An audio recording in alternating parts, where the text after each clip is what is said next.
Welcome to the 40th Annual New York State Wrestling Championships. This is the 10th year of coverage here on Empire. From the Onondaga County War Memorial in Syracuse, it's high school wrestling action. Hi everybody, I'm Roger Neel with Erie Knuutila, set to bring you coverage of the finals here of the state wrestling tournament. And Eric, already Section 11, a huge lead. Section 11 cannot be caught. They're followed by Section 8. Third place is Section 4. They're followed by Section 3, and then the Western New York team, Section 5, and Section 6 is in 6th place. How about some standout wrestlers in this tournament? J.R. Roberts, the defending champ. J.R. Roberts is a defending champ. He had a tough time in the semifinals. He got behind 7-1. He caught up and went ahead 10-9. Then he ended up winning the match 18-10, which was an outstanding job for J.R. He is wrestling Lucas Magnani from the Catholic League, who we met last year in the finals also. So that's going to be a repeat from last year. It should be an interesting match. And Lucas, one of two brothers wrestling here in the championship round. It's only happened 2 other times. Their brothers won in the same year. Thomas is the other one. He's at 103 pounds, and he hopes he's ready to go also. We do have two other state champions, Troy Nickerson from Section 4, and of course Matt Harrington at 160 pounds, last year's state champion, who just tied the national record with his 242nd win, and in the finals he's trying to make it 243. He should be a key to watch here tonight. Should be a lot of fun. Oh, there's going to be some great matches, some great matchups between sections and how they placed to finish up the team standings. All right, coming up, the start of our wrestling tournament for the state championship. Back with more coming away next on Empire.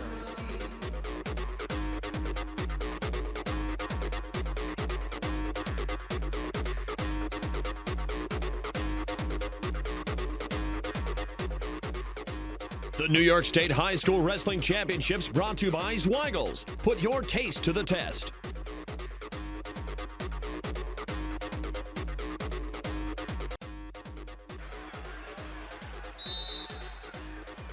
Here we go to the 96-pound state from Brentwood, and Scott Prutzman from Valley Central, a Section 9 school. I'm Roger Neel with Erie Knuutila as we're underway here in our tournament, and a jam-packed crowd here at the Syracuse Onondaga County War Memorial as we're just underway in the first session. Boy, we got action right away.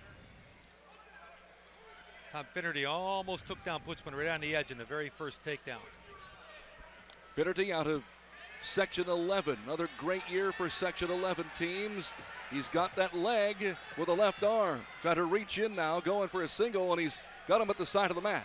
Very good. He's dragging him in bounds to try to get that takedown on the edge instead of being out. Great job. Hooked the ankle. Must be just hit the line there. Must be just hit the line. That was a pretty close call. I thought that might have been 2. No points awarded. Still 0-0. Minute 15 to go. Finnerty almost taking him down twice now on the edge, and so Putzman decided he better start shooting some takedowns. Now they bumped heads just a little bit. I think we're going to take injury time, are we? No, we're not. We're going to get right at it.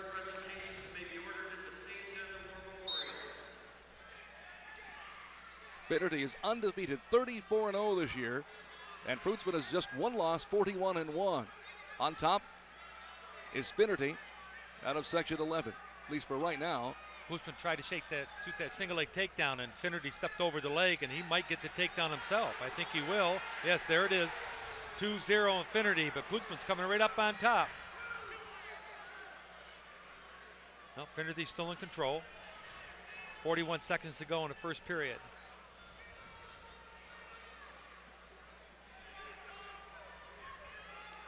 In the New York State polls, Finnerty was ranked number 1 and Putzman was ranked number 5. So still at the edge of the mat. Got to gain control. Down to 21 seconds. Right, Putzman did a good job there, getting out of bounds, get a fresh start back in the center with 19 seconds to go. So down to 19 seconds of the first round. This is our first of 6 Section 11 guys in the finals.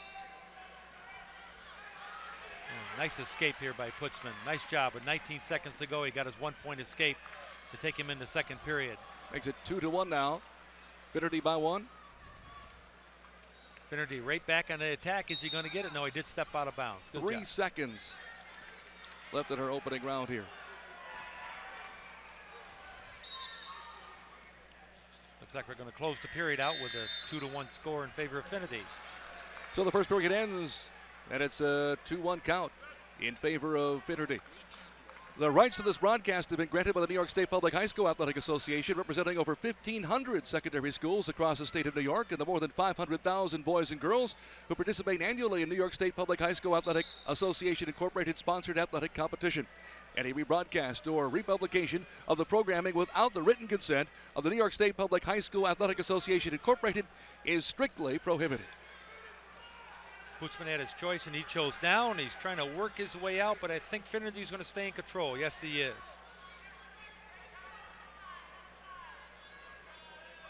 Minute 37 to go. Here in the second, it's an undefeated Tom Finnerty against a once-defeated Scott Sprutzman out of Section 9. 34-0 and 41-1. They deserve to be in the state finals together. Finnerty up by 1, 2-1. Finnerty needs to be careful here. He might get called for stalling. He's got the leg scooped and he's not really trying to work up for the fall.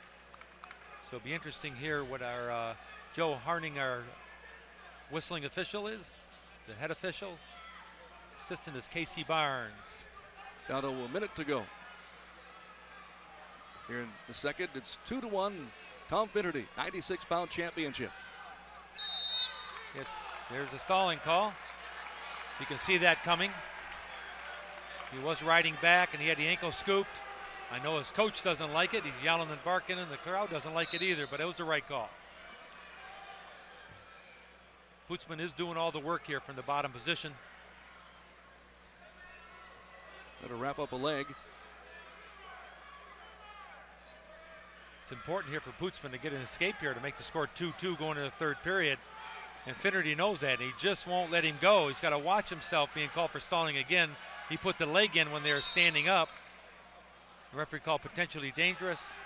26 seconds to go in the second period. The score is still 2-1 in favor of Finnerty. Still with the advantage.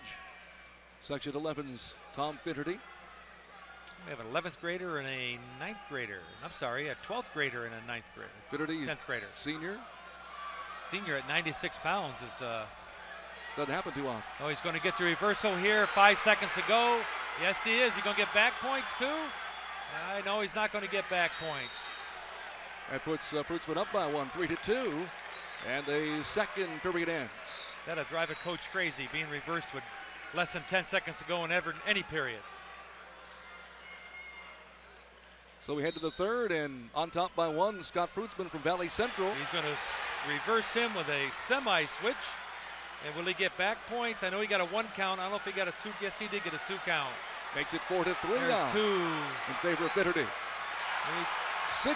2-point reversal, and he's going to get a 2 count. Putzman, this is going back and forth, back and forth. 6-5 now in favor of Finnerty. 1:35 to go in our third period. There's his 2 back points. Makes the score now 7-6 in favor of Putzman. That was a good flurry. Reversed him back points, reversed him right back points. So they started right back where they started the period. These kids in this weight class too, it looks like late in the third, they're just starting. They have no problem with the wind, no excess weight at all. When they're 96 pounds, they move a lot. And there's no problem with energy at 96 pounds. Putzman up by 1, down to a minute 5 to go, third period. Finnerty's going to get out or get a reversal here, one or the other. Well, Putzman still got the hips under control. And no, he's not going to. Yes, he is going to get back points, I think. Yes, he is. No back points? Oh, the way he called the last 2 back points, I think there should have been back points there also. He called the last set real fast twice. There's 2 points reversal. 37 seconds to go in our third period. They bring things Coach to a halt. Putzman's going to come over and ask him about back points. I think he has a good logical question here. He called the back points real fast in the 2 reversals, and now he called them real slow in that one.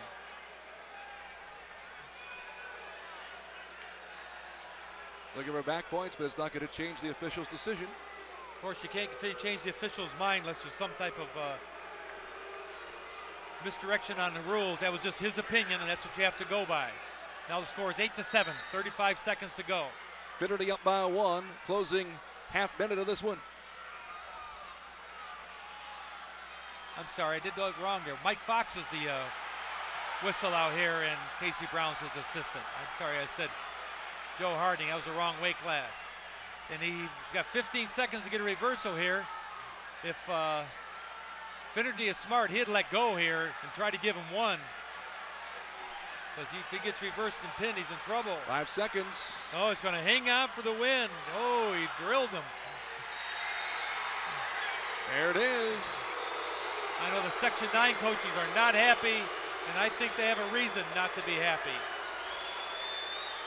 Finnerty out of Section 11 gets the victory here at the 96-pound weight class.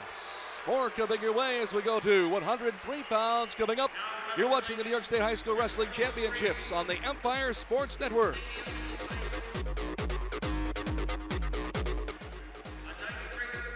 And we go down to the 103-pound championship. Thomas Magnotti from St. Anthony's Catholic competition, a freshman against Troy Nickerson from Shenango Fork Section 4. And Nickerson has a record of 39-1 this year. Last year won the 96-pound championship as an 8th grader.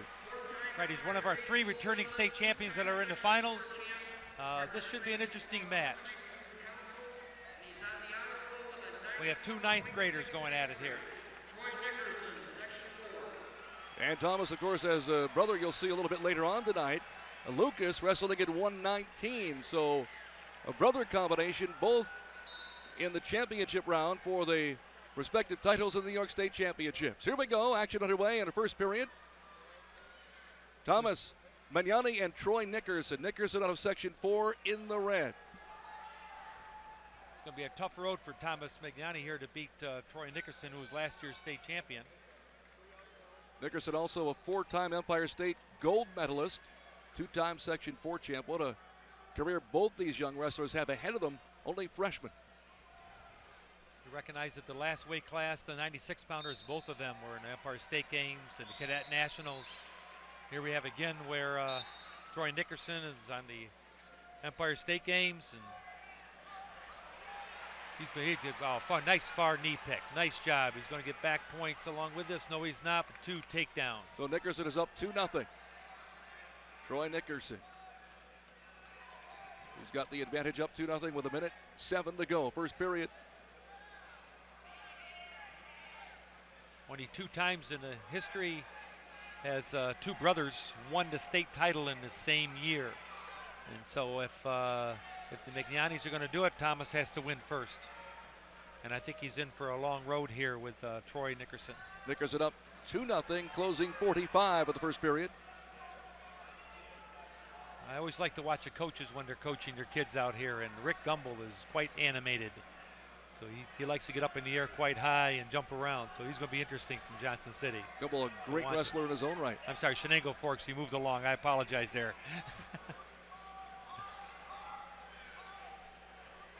Closing 22 of the first period, still 2-0 Nickerson. Nickerson from Section 4, Magnani from St. Anthony's. And the Catholic competition. There's 2 Catholic kids in the finals this year, and both of them are brothers. Nickerson riding him high with 6 seconds to go. And time runs out in our first period with Troy Nickerson out of Section 4 in the lead, 2-0. There's Rick Gumbel from Shenango Forks. He is a quite animated young man. You watch him at Troy Waters from St. Anthony's, and they've done an excellent job with that St. Anthony's program. I remember a number of years ago where you very seldom saw a Catholic kid even place. Now this year they got 2 in the finals, for example. Oh, nice Granby roll there by Nickerson. He's going to come up on top here and get the reversal with nice Turk. He'll keep that Turk and arch it and arch it and arch it. Puts him up 4-0. And if he keeps arching that Turk, he will get back points. Nope, Anthony, is he going to get his leg down? Got that right leg wrapped up.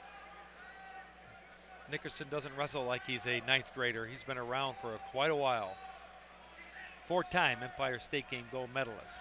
That's in both freestyle and Greco. It's not 4 years worth. Nope, he got a 1 count. I don't think he got a 2 count. 1.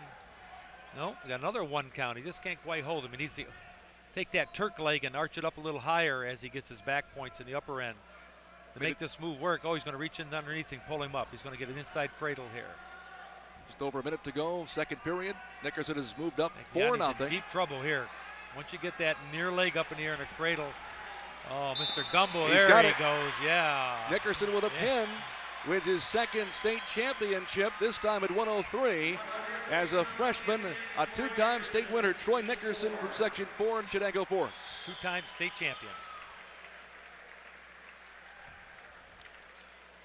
So Nickerson started strong, never looked back, ends up with a pin. And you see the inside leg in the cradle, and once you get that inside leg, it's very difficult to bridge, and the referee, Joe Harding, slaps him at. Easy match for him.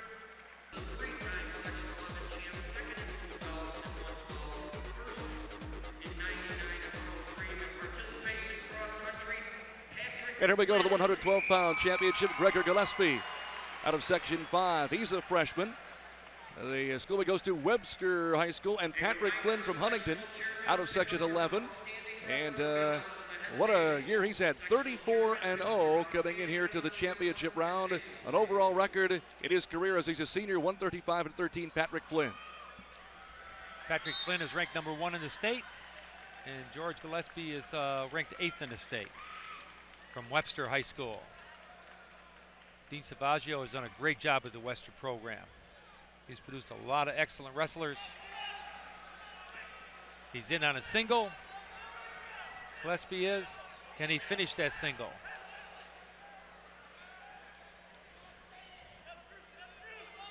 You can tell the class of a good wrestler.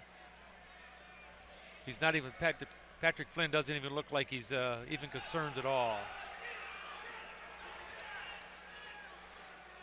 Gillespie 20 pins this year. Same for Patrick Flynn.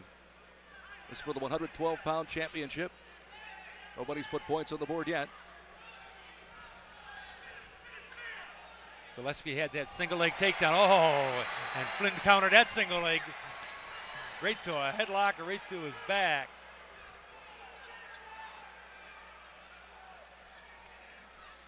Score is 2-0. They haven't got the score posted yet. Is there any back points? No, no back points.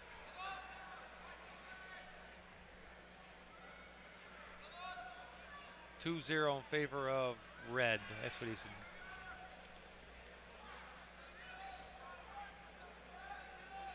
Tom Lynch is our official for this match, and Dale Robbins is his assistant. 31 seconds to go first period as Patrick Flynn is up 2-0. Flynn from Suffolk County, Huntington High. And they had a little communication problem there. It's just 2 takedown, no back points, so the score is 2-0 in favor of Patrick Flynn. Gillespie is a returning Section 5 champ. He's almost out, but Flynn is going to get him up in the air and take him right back down again. Oh, it's time for Gillespie. Got him in a headlock this time. Able to bridge out. And he might not get the, no, he didn't get anything. That got the crowd roaring. 10 seconds to go. Yep, coming up 2-0, Patrick Flynn in the lead. Closing seconds of our first period. And the clock runs out. So Flynn with the advantage 2-0 here heading into the second period. This for the 112-pound title. And you can see here Gillespie almost got that headlock. He just didn't quite sit through. I thought he had 2 points, but the referee did not. It was close. You see his control. I thought it was definitely 2 and then 2 reversal back again, but 2-2, 0-0 doesn't make a difference. Section 11's Patrick Flynn on top.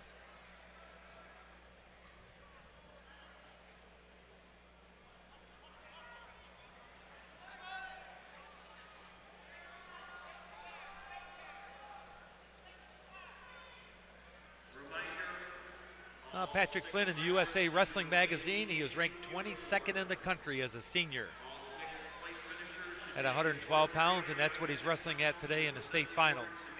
Flynn also stand out in cross country. He didn't get much rest. Well, a lot of wrestlers go out for cross country. They want to develop that third period win, and so they get it's like preseason training for them. 1:09 to go, second period. Still Flynn by 2. He's working that bar and Gable on that wrist. That's tough to get out. Not sure if the referee's going to let him do that for another minute. He's kind of looking over as his assistant official for a little bit of help. At that bar for a long time, Mr. Flynn. But at least he's doing well. He's jumping one side, the other. Can't make up his mind, so he calls stalemate, and they start over again. 43 seconds to go in first period. Flynn has not yet decided where he's going to go to continue his wrestling career, looking at Hofstra, one of the schools.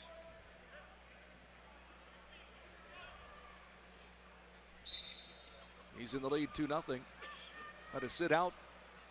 Gillespie can't get away.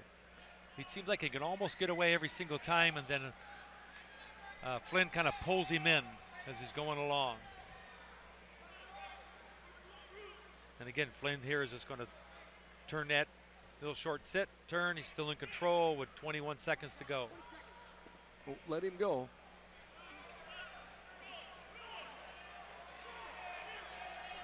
"12 seconds left.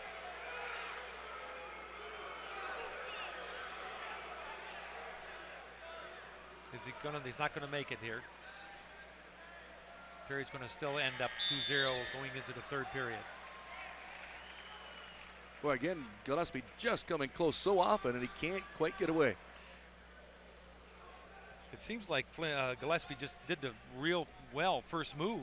He just couldn't quite finish it every time, and Flynn's been around, as they say, 34-0, so therefore he knows how to counter that back and get him back down, take him back down. Right now we have blood time, which you have, there's injury time and there's blood time too, and so they're wiping his bloody nose. And the young man's out clearing the blood off the mat also, so a little bit of a delay. There's Dean Shabazio.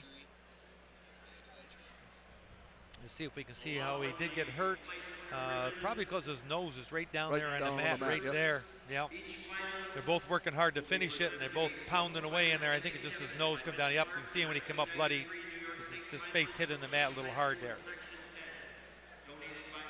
Usually I test that mat before we come out here. I didn't do that today because there's ice underneath us here. There's a green carpet, and then underneath that is the ice surface here in the ice rink. For the Syracuse Crunch play. Right, exactly. And so therefore the ice sometimes pulls up through, and it makes the mat a little harder than it should be. We're going to call a caution on the top man, Gillespie, from Section 5. The crowd's trying to get into it here, trying to inspire Gillespie. Third period just underway. Still Flynn 2-0. As soon as the leg comes in, it's potentially dangerous to stand back up, but that will persist. They'll call one or the other for stalling.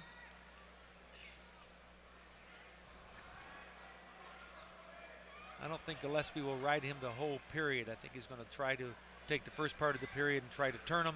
If he can't turn him, then he's probably going to let him go and try to take him down a couple times to see if he can get back in this match. Tremendous strength by Flynn. Stands up with his opponent on top of him. That is hard when the guy's forcing your head down in that quarter Nelson to stand up with your body. Now, Flynn did a nice job to change his activity there. Instead of doing his power stand-up, he just went to a switch and tried to catch Gillespie off guard, but Gillespie countered him just fine. Here comes the legs back in if he gets him in. He has no legs in at the moment. That was a good job by Gillespie because Gillespie was in trouble there. He decided to let that go. 1:20 left to go. Flynn continues to lead 2-0. And you see Flynn is not in a hurry to get this reversal. He let that clock run and run and run. Now he's ahead 3-0, Tom Flynn is. Gillespie will have to pick up the pace here. He's going to have to take him down twice or take him down to his match to win it. Down to his back, I'm sorry, to win this. Minute to go.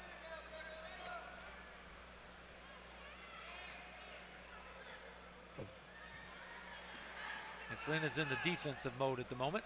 You can see that he's concentrating real hard to make sure he doesn't make a mistake. He can afford to give up a takedown. He just can't afford to give up a takedown to his back. And that's what Flynn wants to make sure he doesn't do. 37 seconds to go in our third period. Still in the lead. Patrick Flynn now 3-0.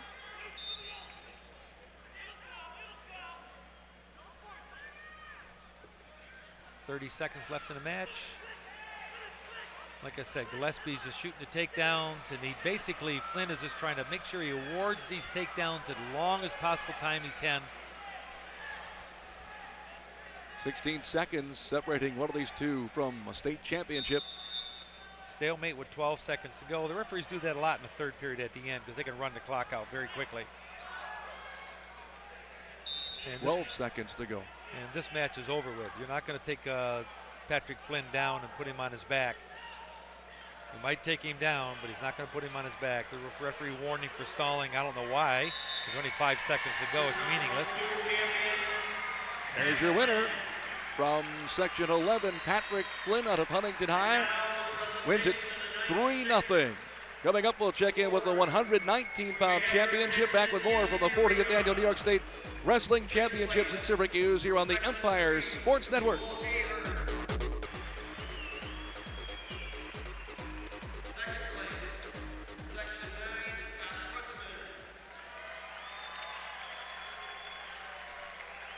And here we go with J.R. Roberts getting set for the 119-pound championship. Roberts from Medina High School, Section 6, 40-0 this year. What a tremendous career he has had heading into this state championship. And he is going to wrestle this second Magnati brother, Lucas. This was a match that we saw last year at 119 pounds with J.R. Roberts being the state champion. And they're obviously ranked number 1 and number 2 in the states, both of them. So this is a repeat. I know Roberts came out in the semifinals, and he really had to fight tooth and nail to catch back up again. He fell behind 7-1, caught back up, and then absolutely walked through his Section 4 opponent. They ended up winning the match 21-10. My sheet says, I think it was 18-10.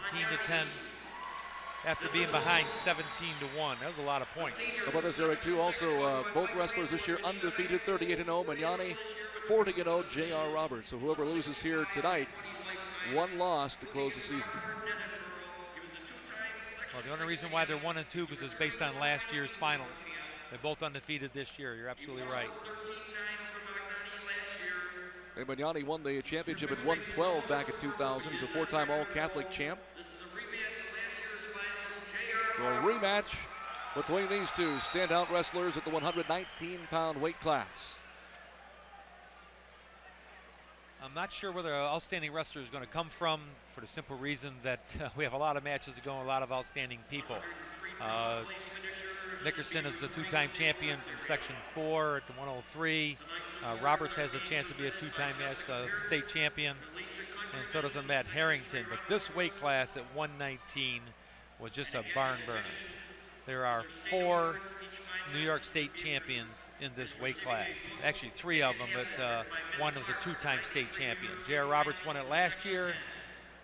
Lucas Magnani won it the year before in 2000. Rob Vicaro was a 96-pound state champion at 2000 and a 103-pound state champion in 2001. Also, there was 2 state runner-ups in this weight class.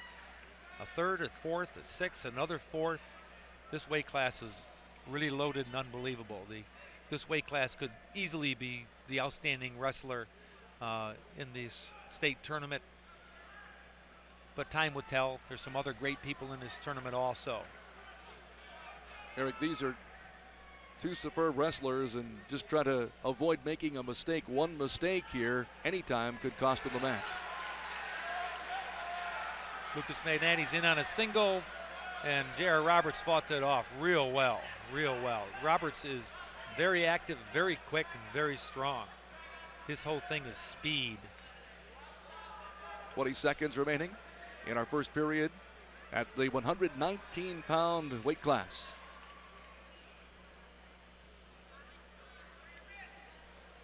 They're still trying to feel each other out. They remember each other last year. Oh, there's Magnani in on a single leg takedown. And nice freestyle gut wrench by Roberts to fight him off and almost get the takedown himself. There's the end of the period. This is a big choice coming up here. The referee's going to flip the disc, and it's Green's choice. And Roberts is going to take down Here's McNaty's single leg takedown, and he almost had Roberts right here. But Roberts is strong and quick and great balance. You see, anybody else would have been taken down in that situation. Both of his feet landed first, and he had a chance to fight it off. Kept that right leg out there for balance and was able to keep it at 0-0. And the reason why that was very, very important was because Roberts has his choice. He chose down, and let's say he escapes, and then let's say that McNagny in the third period, Lucas' escape in the third period makes it 1-1. Then they go 1 minute overtime with no takedown again. It becomes Roberts' choice. Roberts trying to sit out. 30-second double overtime. That's why this is important. Oh, we're going for back points here. Is he going to get it? This is real close. Marshall Schlossberg is looking very carefully along with the assistant official. They're helping him out. Assistant official is Mike Fox. He did the 96-pound weight class, if you remember. Roberts is going to sit up there and not give up back points. Look at that. Oh, that was quite a change. There's a 4-point swing from the 2 you didn't get to the 2 you got. So Roberts able to get the first points on the board. Now the score is 2-1 with Lucas McNagny. Roberts has given him the escape because Roberts loves to wrestle on the feet. But he hasn't had a chance to get those takedowns of his going yet. 2 takedown, 3-2 now in favor of McNagny. Down to 40 seconds. And they're right back where they started the period off with. It's up, it's a 3-2's open. As soon as I say that, Robert gets a reversal. Or he's nice get roll by Roberts, He's going to get an escape or reversal here. He's going to get 1 point escape. Yes, that was a very good call there by Marshall Schlossberg. That ties it at 3. Now they're right back where the start of the period was. 3-3, 0-0. It's going to be an entertaining bout. Last year's state finalists right here together. 119-pound championship on the line. Both undefeated this season.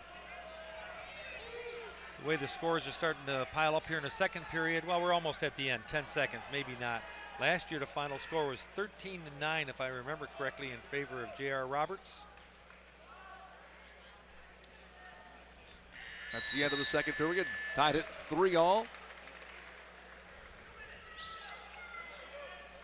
So a 3-3 tie heading into our third period. This was a great move here by Roberts because McNagny almost got his 2 back points and Roberts came up on top right there to get the 2 points. Like I said, as a 4-point swing. And there's the takedown. See, every time you get a takedown, they travel very well. They must travel 10, 15 feet here. Now we're back to live again with Roberts just letting Lucas McNagny go to make the score 4-3. Third period here, 1:41 remaining. I haven't seen Roberts shoot a takedown yet, and that's not like him. I think the Catholic young man has realized that, and he's trying to set the tempo. Shoot, shoot, shoot. Oh, he got the knee again. That's great. Oh, right to his back. He's going to get back points along with his takedown. That could be the difference in the match, folks. 2 back points. The score now is 7-4 in favor of J.R. Roberts. But this match isn't over yet, though. We still have a 1:12 left. Magnani tried that single himself, was unable to get it, and then Roberts turned the tables on him. We're going to have injury time here. A lot of times they take injury time, not because they're hurt. They just want to take a chance to clear their head, which they do have that injury time, that one free one, as they say.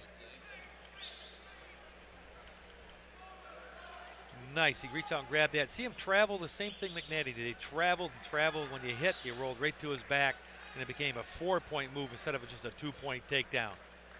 That's a great camera work, guys. Good job. As I was saying with the injury time is they just try to gather their head a little bit, but if he does it again, then Roberts has a choice at the second injury time. Roberts will start on top here with 1:12 to go. Third period, 7-4 J.R. Roberts. Looking for his second consecutive title at 119. Like I said, this match isn't over yet, but it's definitely in favor of J.R. Roberts. He gave the escape again, which he always does, made the score 7-5. And Lucas McNagny's been in there a number of times, almost getting a takedown. Now J.R. Roberts starting to set the tempo a little bit. See him pushing in and driving, pushing in and driving, trying to make Lucas make a bad shot. Trying to single on the right leg. That's where Roberts is. He's got great balance. See that balance he has? Oh, nice. Oh, McNady come up. Is he going to get the takedown here? Is he in time? No, he's not, but he might get 1 point. Fleeing the mat. Yes, 1 point. Running out of bounds. Makes it a 1-point match. And that could be critical. If he just gave up the takedown, it would have been 7-7 and escaped there. But now he's back to 1 point lead with 30 seconds to go. Roberts needs to make a shot here. Oh, there's that inside pick again. He's going to get it again, and he's going to put him right to his back again. Looks like he's going to pin him. Oh, he almost had him pin him. The coaches in the corner, Mike Crandall and Eric Gross, are going crazy over there. 9-6. Gross knows. Eric Gross knows that he's up clapping and shaking. He knows this match is over. 5 seconds to go. Two-time New York State champion, J.R. Roberts. Watching the clock run down to 0. So Roberts repeats at 119, winning it 9-6. And wrapping it up here. So J.R. Roberts 11-6. gets the title 11-6 the final. So coming up, 125. We'll have more coming away from the 40th New York State Wrestling Championships here at Syracuse. We'll be back. You're watching the Empire Sports Network. Steve Palacios, another one of those standouts from Section 11. Palacios from Huntington High School at 125, the championship here. And his opponent, Jason Chase, out of Rush Henrietta, Section 5. Chase is a senior, Palacios a senior, so a battle between two senior athletes. If you look at Jason Chase's eye, you can see he's been a battle for 2 days. They hit heads. If I remember correctly, he was in that second round match before they went to the semis, and his eye has really swelled up overnight. But he's not going to let that eye intimidate him at all here in the finals. 34-0 for Palacios, 38-3 for Jason Chase. Jason Chase from Russ Henrietta, Section 5. Section 6 and Section 5 is having a battle going here for 5th and 6th place. It's another, Section 6 won the last one. Section 5 is trying to win this one. Get that team score going. Palacios considering wrestling at Binghamton University for Coach Mike Vasili, Columbia University. Chase considering Cortland. There's Palacios coaches over in the corner. Third place, Section 7, Jason Latham. And of course there is Jason Chase's coaches over in the corner over there. Mickey Morrow. Chase's brother, Dan Chase, he went to Alfred State College, and he was a junior college All-American this year for Alfred. Finished 8th in the nation in Junior College Nationals. So you can see wrestling's in that family.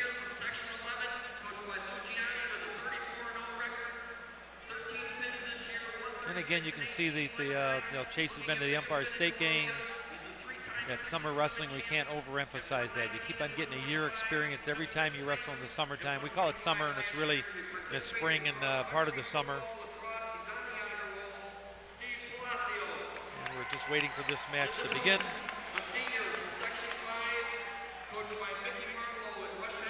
Palacios overall 136-18. Chase 161-33. 16 pins so far this year for Jason Chase.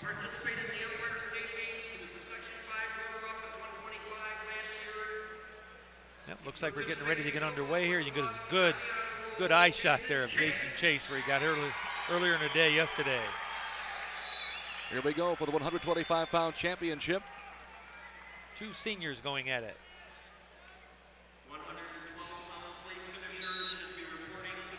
Palacios pushing Chase off the mat. They reset.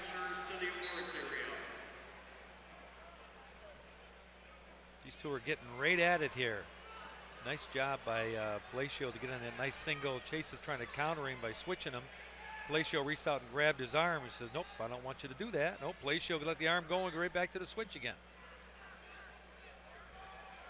Gonna keep him on the He mat. picked his ankle. That was interesting. Palacio just wants this takedown. He says, I made the shot, I earned it, I want it. And Chase doesn't want to give it to him. I think they're going to go out of bounds here. And they out are. Out of bounds, back, starting on their feet. 1:17 to go, our first period. And nobody's put points up as of yet. 125-pound championship.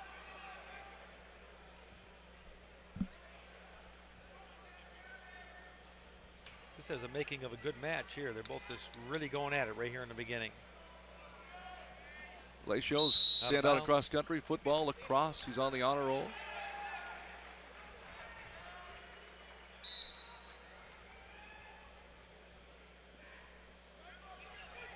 Chase trying to shoot in. Palacio almost got that takedown. Chase scored first. 2 takedown. So Chase is able to get the first points on the board. Take a 2-0 advantage here with 49 seconds to go in our opening period. And Palacio is down. Chase is on top.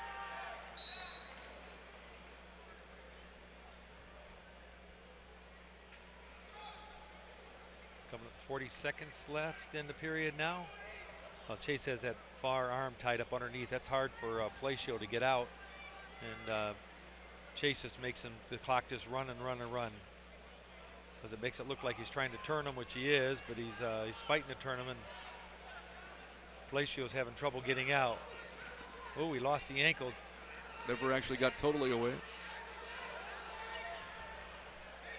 14 seconds to go, first period. Is he going to put him back down again? Yes, he is. He pulled his foot out, but then he went right to the front headlock, and so the referee decided that they were not all the way completely out. That's Wayne Carl. He's our head official, and Mike Nastri is our assistant official. And he's come up on top. Palacios has that. Once he has the ankle left scooped, leg. that was a.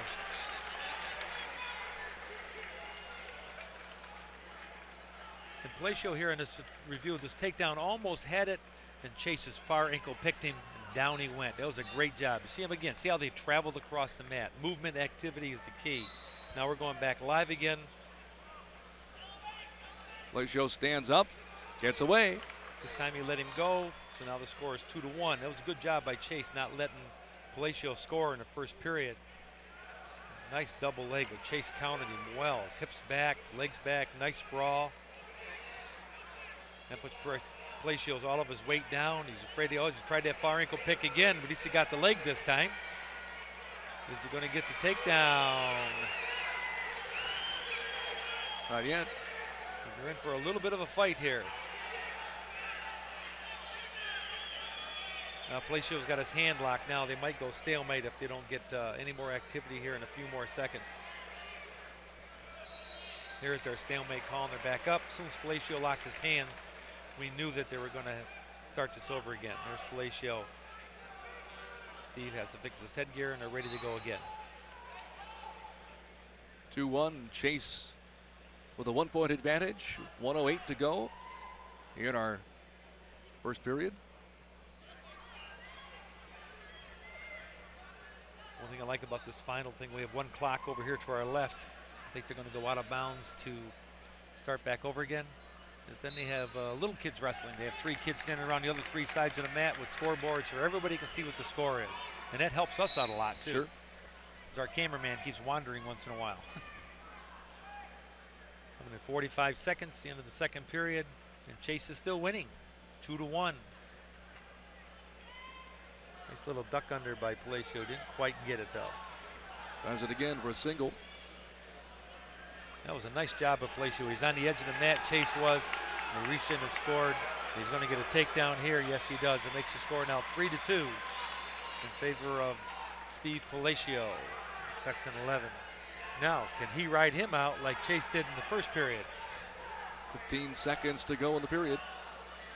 These 1 points are very important. If they don't let him go, don't let him go. Is he going to make it out, Chase? Yes, he is. He's going to make it out. No, he's going to say no. He reached in. We're going to have to talk this one over just a little bit to find out what they're going to do. And he said he's still got it. So he says yes, 2 or no, 2. Reversal. They changed that rule from last year to this year. That was a nice ankle pick by Steve Palacio on the take down there. You get him down, it gets him the score of 3-2. Then, of course, Chase reversed him right on the buzzer to make the score 4-3, facing Jason Chase. Now Chase starts the period down.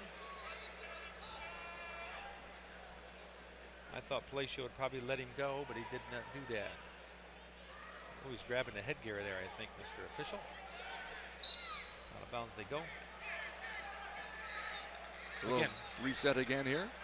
Wayne Coro is our head official. And Mike Nastry is our assistant.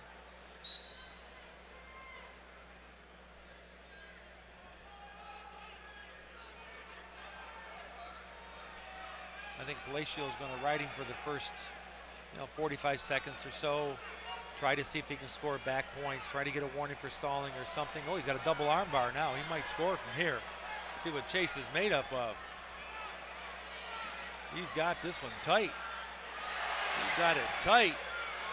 Oh, that was interesting. Yeah. Look at that move. I thought he had him tight. And he did. He gets back out. arch and out. Yes.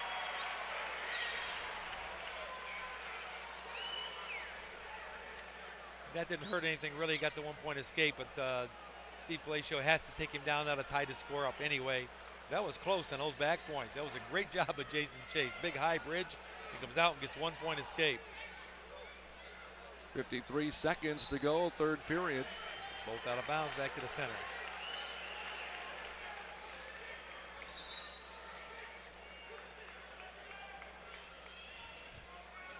Coming up 45 seconds. Palacio's going to need to start picking the pace up a little bit. A few more seconds here. There's no need to panic yet. He still has a lot of time to take this down. Take Chase down so he can tie this score up. Coming in 30 seconds now, he's going to have to start really picking it up here. Nice single leg takedown. He changed it over to a double. And Chase went to his switch, trying to counter him. And Chase is working his way out of bounds, out of bounds, out of bounds. Two takedowns. Yes, it was. Good job there. Good job. Actually, the second period, so we go to the third.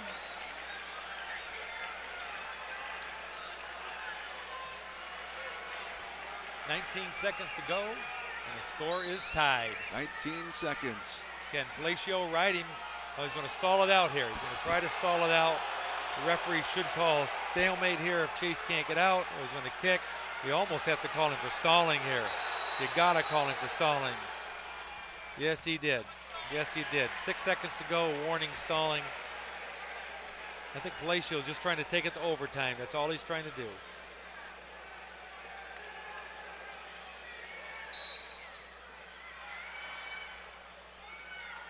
And that's the end of the period. Even at 5. 1 minute on the clock. Nice shot of Steve Palacio there before he started.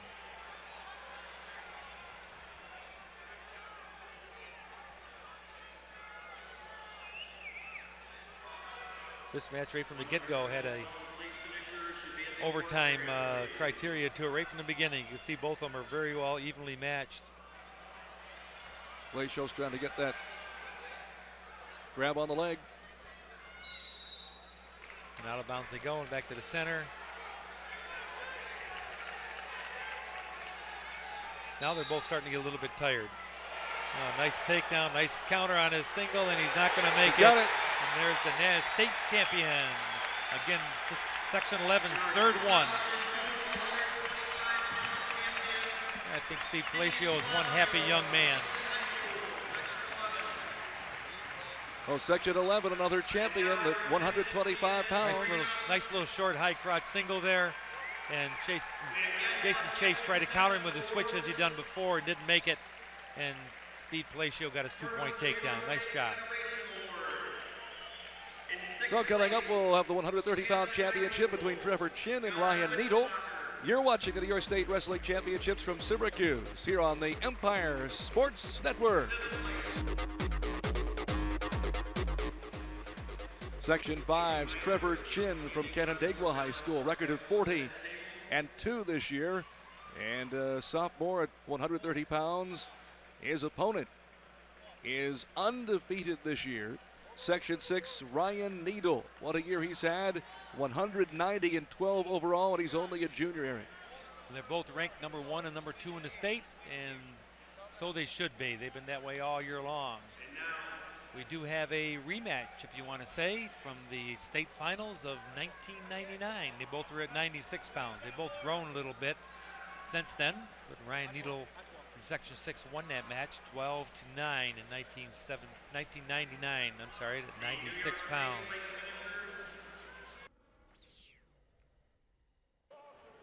On to the 130-pound weight class semifinals, Ryan Neel, 3-time Section 6 champ, a 96-pound state champ in '99. And he's against Section 11's Dan Song. Double leg takedown with a 2-0 advantage. Now late in the match, Song at a desperate move ends up on his back. Neel able to go on and win it 10-8 the final. Neel goes on to the finals.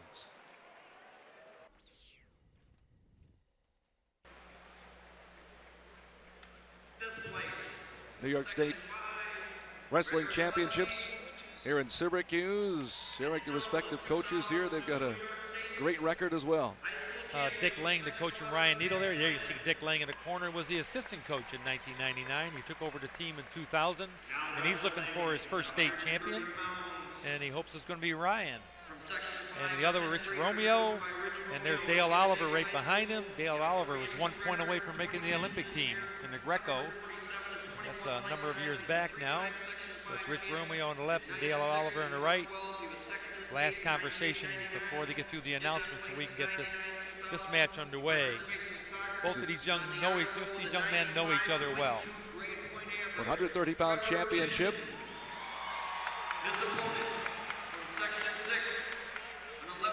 Ryan Neel is ranked also in the country in USA Wrestling Magazine. He's ranked 12th in the country overall.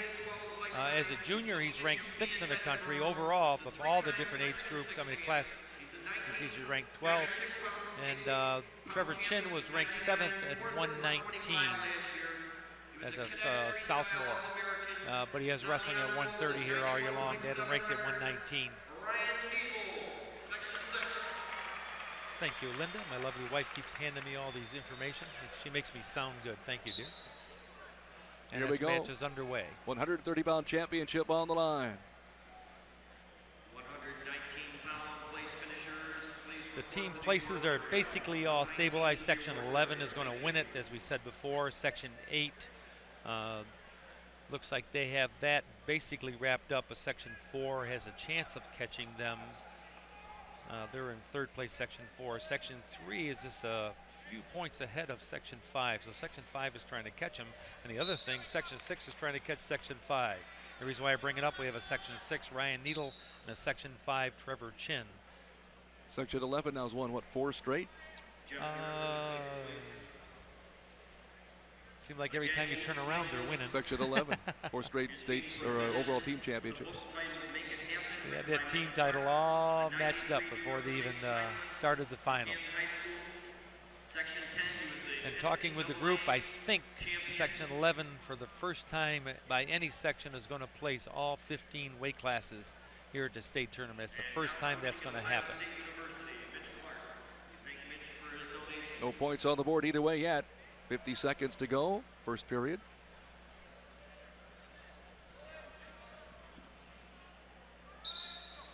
I know Section 11 has won all their matches. I think that was their 3rd match they won. I think they've had 3 up to this point.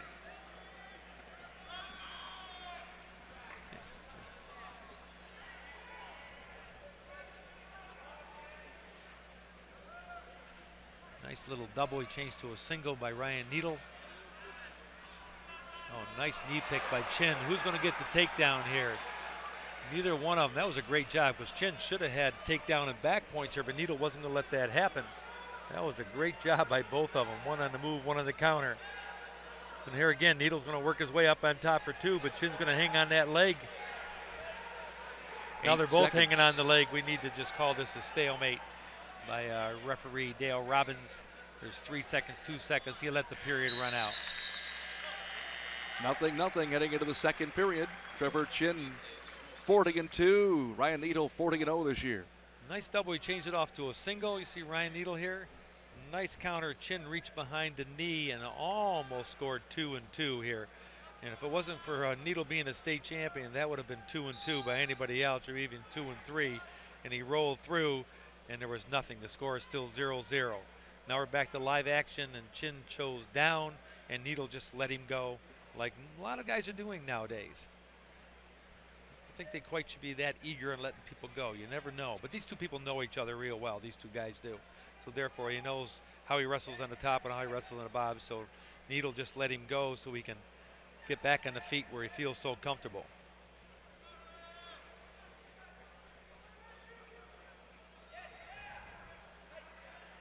Chin again tried to shoot to get that single, couldn't wrap him up. I think the winner of this match is the one that's going to not make the mistake, and the other opponent is going to make the mistake. Well, Chin is trying to push Neel out of bounds here, trying to make him look bad and get a stalling call. We have blood time. Remember, there is blood time and there is injury time. This time we have blood time. Neel considering going to Edinburgh or University of Buffalo to continue his wrestling career. He's only a junior, so he'll be back next year.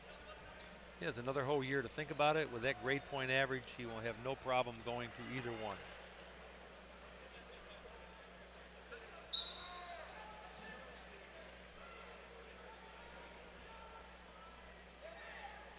Chin is making a lot of movement in and out, but he's not really doing too much.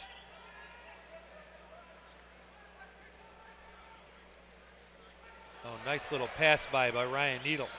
Nice job. That's where Chin made all those little type of movements, just trying to set Ryan Neel off balance, and it didn't work because Neel just countered one of those, passed it by, and took him down for that first big 2-point takedown. That's a big 2 points at this point in the match. Out of bounds, back in the middle.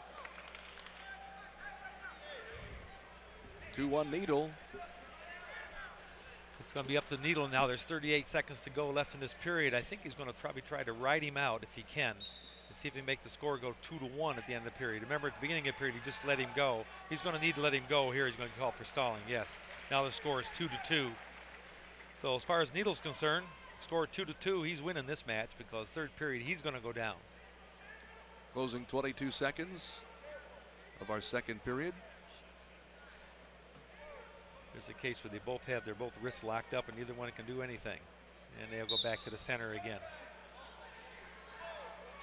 Again, Dale Robbins is our mat official with Pat Mooney as his assistant. I remember watching Dale Roberts wrestle for Mohawk Valley Community College, if I'm correct, a number of years ago now.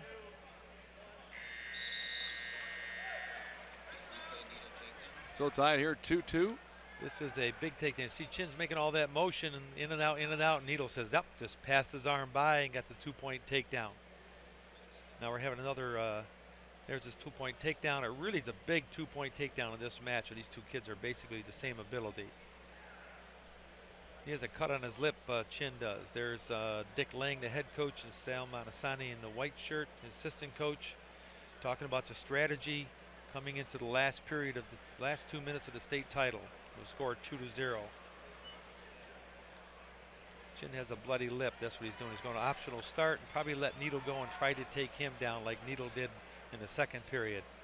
Again, these two young men know each other. There's the 1-point escape. Oh, nice job letting Chin come up and shot a gorgeous double leg takedown. That was excellent by Neel. That was a great job by Chin by not getting taken down, but that was an excellent job by Neel. Chin worked in for the offensive move, and Neel just counted him on the way back out again. Neel ahead by a point. Third period. There's not much scoring going on in this match, but boy, this is a great technical match. Now Chin has the underhook, and he's going to try to pass him by. No, he didn't quite make it. Neel got his arm out of the way, and now they're out of bounds again. This is going to be a tough match for the officials to call. He's got two quality kids stalemating each other. And 1:20 to go. Usually that's where Neel scores is on the way out. He chose not to that time. Must be he didn't feel comfortable.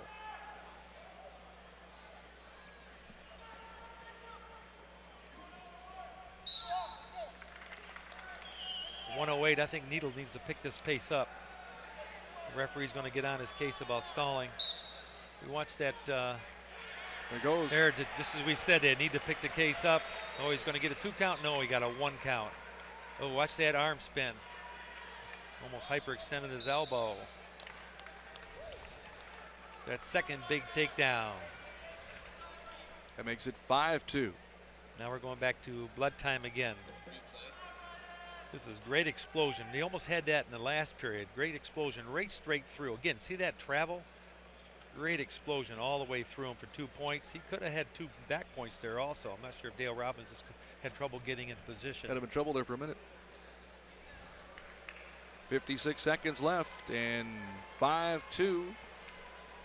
I was watching Neel in the semis, and last year in the semis he didn't finish the match out very well, and he ended up losing. He should have went to the finals last year, and he finished 4th. That took his heart and soul out of him. Let's see if Neel can finish this up. Oh, nice double there again. Chin got his escape. I think that Neel should have rode him for a while to get that clock to run off a little bit to his side, then let him go. It gave Chin 45 seconds to try to take him down instead of 30 or 25. Oh, far ankle pick. 2 takedown. And if we can get a camera on Dick Lang when he wins his first state title, you will see somebody that can jump in the air real high and cheer, because Mr. Lang has trouble sitting in his seat over there in the corner. Makes it a 4-point difference with just 21 seconds left. I live in Section 6, and I've seen a lot of Coach Lang moving in his chair. He was quite calm today. Closing 17. Neel will probably let him go one more time. He doesn't want to get called for stalling. There it comes. Makes the score 7-4. And now he just wants to make sure if he does get taken down, it's nothing to his back. And there's Ryan Neel, 2-time state champion. Yes, he got the monkey off his back from last year. There's Coach Lang. He's much more animated than that. Must be he's not feeling good today. A little calm. He can jump higher in that chair, and he wants to be. So Ryan Neel is able to capture the 130-pound championship here in Syracuse. There's his winning the championship, getting excited. And we'll be back with more coming your way. The 135-pound title on the line. That's coming up right here as you're watching the New York State Wrestling Championships from Syracuse on the Empire Sports Network.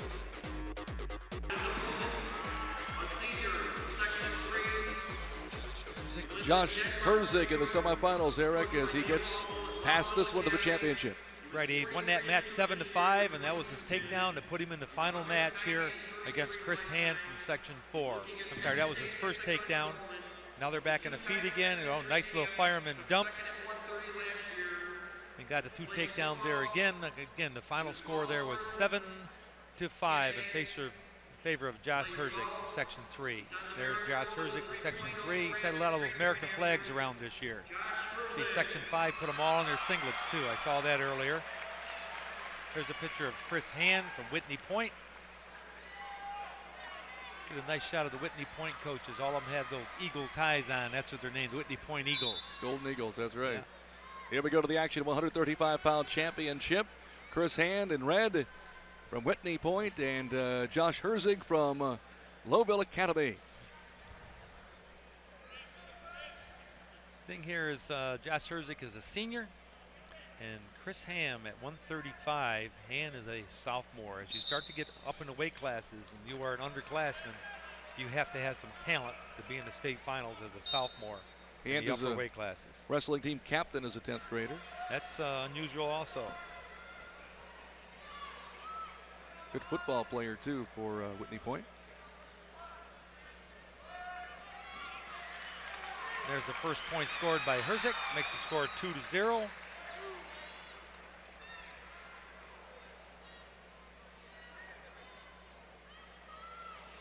Last year, and Hand is going to get the reversal. Yes, he is. Makes the score 2-2. Last year, Herzig was second in the state finals at 130, and Hand was third in the states last year at 130. I'm not sure if they met each other or not last year. Probably should bring those bracket sheets back every year to find out if they met last year or not. Hand's going to let him go. Herzig. 45 seconds. I'm sorry. Yes, I'm sorry. Herzig gets a point now, 3-2.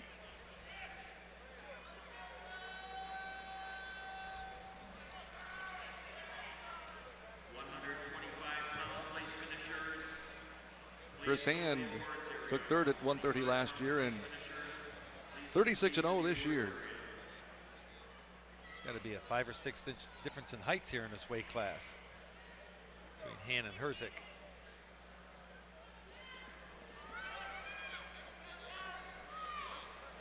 He's going to try one more takedown here with 9 seconds to go. Oh, he stepped on the line out of bounds. I can see that right from here. Mike Naskey is our mat official. Have a blood timeout. Herzig heads over to his coaches. Who's the blood time on? I think it's on the underhand. Okay. They're just cleaning the blood off of Josh Herzig there. He got it on his leg. Yeah, hand has a bloody nose in it.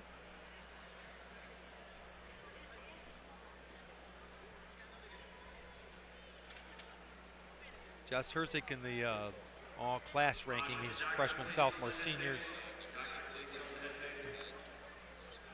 Herzig's here in a single leg takedown. Again, see him travel that distance. That's the key to the whole thing. He got his takedown. And Hand came right after that. It wasn't too long. Hand stood up and he got his reversal to get back to make the score 2-2.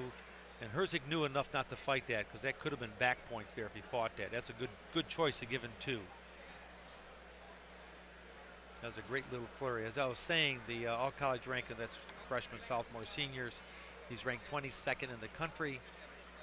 And as a senior, just the seniors alone, he's ranked 15th in the country. On the other hand, Hand, as a sophomore, is ranked 4th in the country as a sophomore. And that's because they both placed last year in the New York State tournament, 2nd and 3rd, as we said earlier. There's Bill McNeil, coach at Whitney Point and representing Section 4. Get a shot of that eagle tie they all have on. All 3 coaches have. Of course, they're going to put 2 coaches in the corner, so Dick Ballard's over there against the side. I told Dick I'd mention his name, though. He's over back behind there, so Dick, I got that one in. Now you can get off my back. He'll run that back a few times. Dick and I do a lot together. That's what I was getting at. We have a lot of foreign teams come in. We had a team from Finland a couple years ago, and he took them for a few days down to Whitney Point group, and then he had a team from I think it was Germany that came in, and we took them for a few days up to see Niagara Falls. And so it's a great exchange we have between the 2 of us. I went to Sweden with his group one year. A reminder to section chairman to turn your keys in up at the head table, and also the Herzig by 1. We start the second period. ballots are available at the head table. Score is 3-2. Oh, a nice little high crotch knee pick there by Herzig, and Hand counted him right away. Is he going to get this takedown? Hand's trying to put him onto his back, and yes, he is. Yes, he is. It's going to be at least 7 if he doesn't pin him. He's got him pretty tight. He's down there long. Here's the fall. Chris Hand. Dick Neal. Bill McNeil is on his mat. Dick Ballard can run it out of the stands. Yeah. And here comes the fall. That was a nice takedown. I said Herzig earlier was in trouble with the same thing and gave it up. He should have gave it up again this time, but he chose to fight it, and that's the end result. Chris Hand, fall from Section 4. Nice job there, Mr. Hand. Only a sophomore, so 2 more shots. Here's all the assistant coaches. Here they go. Chris Hand, the champion at 135. More coming away in the high school wrestling championships here in Syracuse at the Onondaga County War Memorial. We'll be back. You're watching the Empire Sports Network. Here we go for the 140-pound championship as Nick Karalchuk is set to go against James Strauss. Strauss out of Section 8 and Karalchuk out of Section 2. So far, we've had Section 11 have 3 state champs. Section 6 has 2. Section 4 has 1. Well, we got Section 2 and next Section 8. So one of them is going to win the state championship for the section here. There's no Section 11 guy in this weight class. But he placed anyway. Like I said, all 15 young men placed. Karalchuk considering Rockport, Edinburgh, Hofstra. Double gold winner at the Empire State Games. 2 have wrestled before freestyle in the States. Strauss won that one 3-1. And we're almost ready to get underway here. Strauss pacing, waiting for this match to start. They're giving the awards after each weight class this year. And there is Regan Johnson over in the corner. They both shaved their heads just for this match, by the way. No, not really. They're both Brockport graduates. Both wonderful, great guys over there. I've known them for a number of years. Brockport's not too far down the road from Niagara Community College. And we're finally under the way. These young men are ranked 3rd and 4th in the state. Strauss is 3rd and Haracek is 4th. 140-pound state championship. They're taking a few minutes here to feel each other out. First couple of points for James Strauss. There's that first point scored. It's always real important, especially when you get that double overtime. That's why they always try to work for that first one.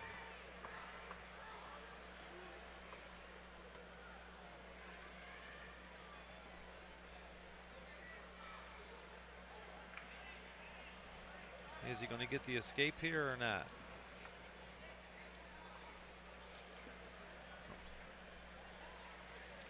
Right back down to the mat again. With Strauss in control. There's the stalemate. And they'll start back over again with Howard down and Strauss up. We have 1 minute to go in the first period.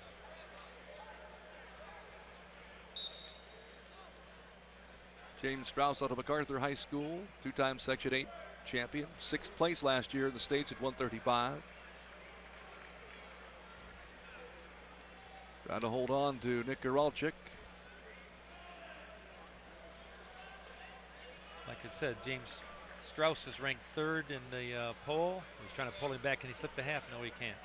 And Nick Horowchek is ranked 4th. Just to let you know what happened to the 1 and 2 guys. They both met for 3rd and 4th place this afternoon, with 3rd place going to Section 11 and 4th place going to Section 6. That's what happened to 1 and 2. Ostrowski from Section 6 was ranked number 1. He got beaten in quarters by Dan Maricola from Section 11.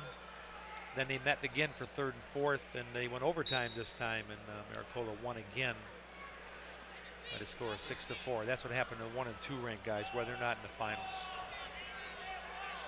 And Strauss beat Maricola in the semifinals 4-3 to get to the finals. Strauss in close, has that right leg all wrapped up. So warning stalling. He's just trying to finish the period out and ran out of time and got called for stalling with 1 second to go. All they have to do is move a little bit. Chose not to do that.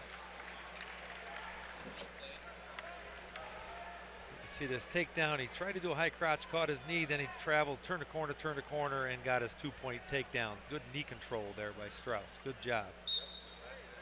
So we start the second period. Strauss in the lead by 2.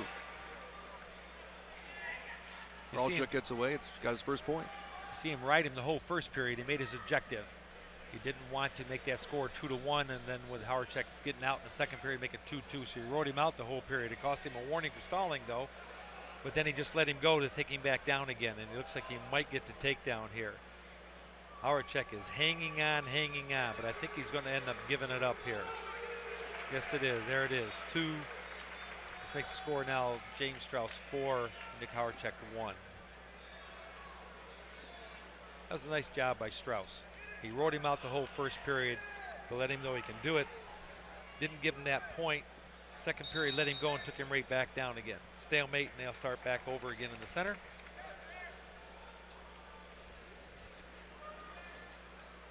Strauss up 4-1. 38-0 this year. Kowalczyk's a record 42-2 this year. And he lets him go again. He tries a nice little dump there. Did he get it? Yes, he did. I didn't think he was going to make it, but Strauss got his arm caught in there. There's a case where you're controlling the whole match, lets him go, makes it 4-2, and Howard did a nice little fireman dump in there to make the score now 4-4. So that strategy backfires. Well, sometimes it does. Oh, he's going to have to move it up 2, or he's going to get called. Nope, Strauss got out to make it 5-4. Let's see how this next takedown go for Strauss. 40 seconds to go. See if he works a little bit harder. He's right on the attack. Good job, son. And they'll probably blow this one. Oh, he's going to grab the ankle. Would he get him in bounds? Can he pull him in bounds? Yes, he can. Now, can he score with 24 seconds to go? Should have pulled him in bounds a little further, maybe. Not quite. Good job by Dick Howard-Check. That could be the difference in the match later on. That was a big non-takedown by Howard-Check. Got to have some fight in your soul to keep away from that. We're inside 10 seconds now.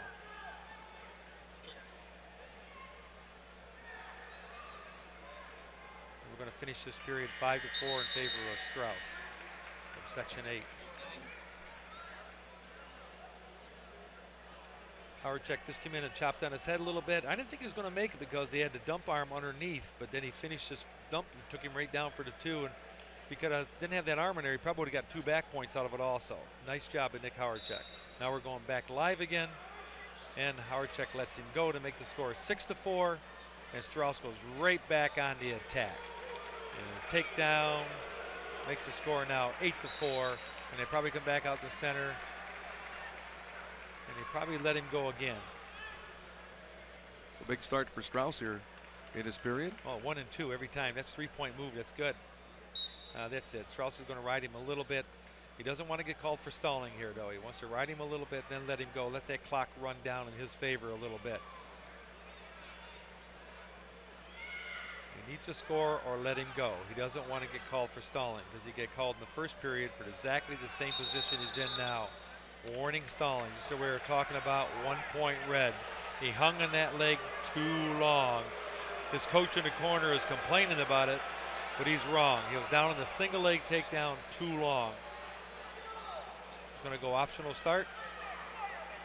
And now he's going to be smart and let him go. Makes the score now 9-6. That was a big stalling call. But Strauss, everybody needs to see that example. He let him go and took him right in, take him down, because that 2-point lead isn't enough. If he gets that takedown, he's ahead by 4. If he doesn't get the takedown, then he has plenty of time, 1 minute and 15 seconds to get the escape to still win this match. But people start to stall a little bit too early. Just over a minute to go. Didn't quite get his takedown here, though. I think he's willing to let this clock run down a little bit. But he's not worried. He's ahead by 2. 56 seconds is a long time.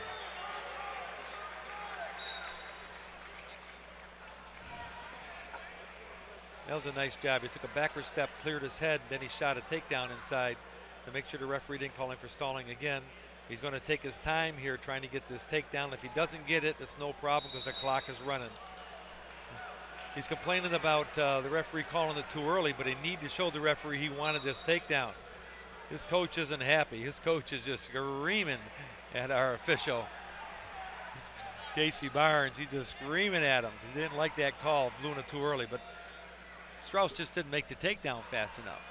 I think that's what Strauss wants to be, is on the feet. If he does get this takedown, he needs to let him go because he's definitely dominating the position, and I don't think he'll get called again on the feet.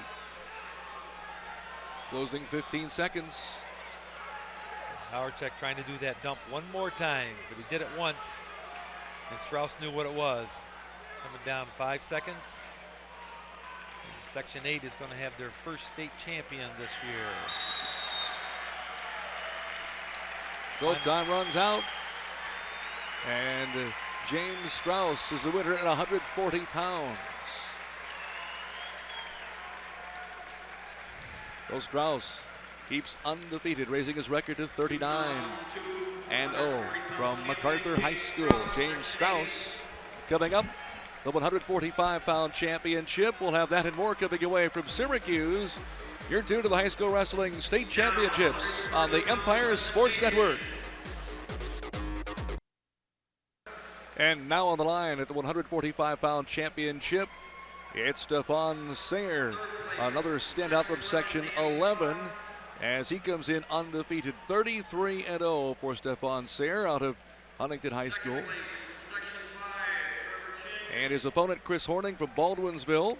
Horning also unbeaten, 45-0, and a senior at the 145-pound level.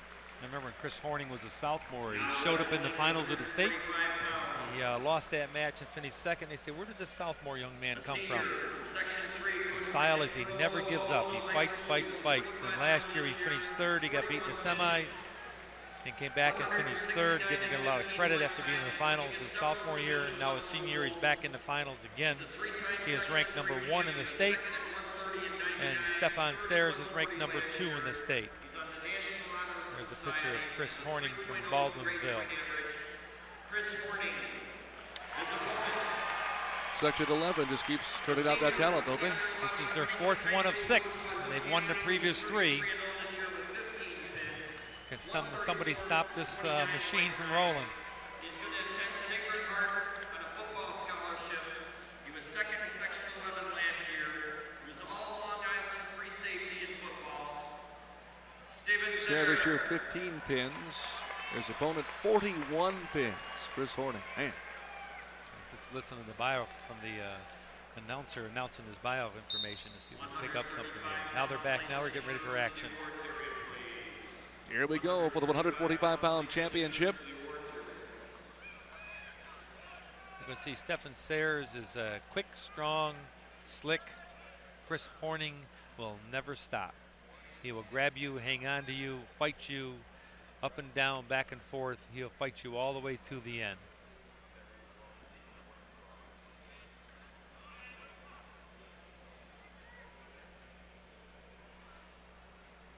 Chris Horning in the USA Wrestling Magazine. He is ranked as a senior. He's ranked number 30th in the country.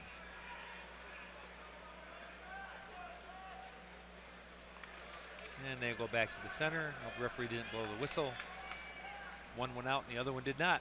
At 145 pounds, head referee this time is Roger Overend. The assistant is Dan Barber. No points yet. First couple of minutes of our match. Oh, nice little ankle pick by Sayers for 2 points. But you see what I mean? Horning will not stop. Instantly, he's right back out again. Is he going to get an escape or is he going to get a reversal? There's 39 seconds to go. He's looking around at the clock a little bit. And he's going to end up with the escape, I think. Yes, he will. 1 point escape. And he'll move right in and go right back at him again. Sayers did a nice job just dropping down and getting that single, but he didn't get the leg this time, so Horney's going to try to get around to score the 2-point takedown. Sayers is going to try to fireman's carry him. Horney's got the leg scoop, got a leg in. He needs to pull the arm out. There's 2-point takedown. At the end of this match, I'm not sure who the winner is going to be, but I can tell you that Stephen Sayers is going to be one tired young man because Chris Horning will not stop. And a flipper to coin by Mr. Overend was Chris Horning's choice. He chose the down position right away. Usually they defer it, but Horning wants to get right down and get going. Score is 3-2, starting the second period in favor of Chris Horning from Baldwinsville. And Sayers let him go. Makes the score now 4-2. This is a big 2-point takedown coming up here for both young men. Sayers to get back to it and Horning to take that commanding lead. Neither wrestler has been beaten this year. Horning 45-0. Sayers 33 wins. A nice little counter by Sayers. His quickness and strength did that. But you know Horning's going to come right at it. Yeah, Sayers said, nope, I don't want you to reverse me. He jumped out and let him go. So 1-point advantage here for Horning. Awful lot of 2 takedown, 1 escapes. 2 takedown, 1 escapes.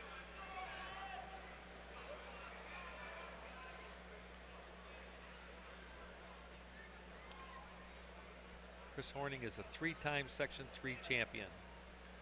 Obviously, because he's here this year and he was in the place in the States the last 2 years. As a senior, says he's not decided where he's going to continue his career. He's talked to a number of D1 schools. No decision yet. Well, there again, he's got that good QBA. He's in part of the National Junior Honor Society. He's got a 3.0 Q or higher. And so he can pick and choose with that good quality point average he has.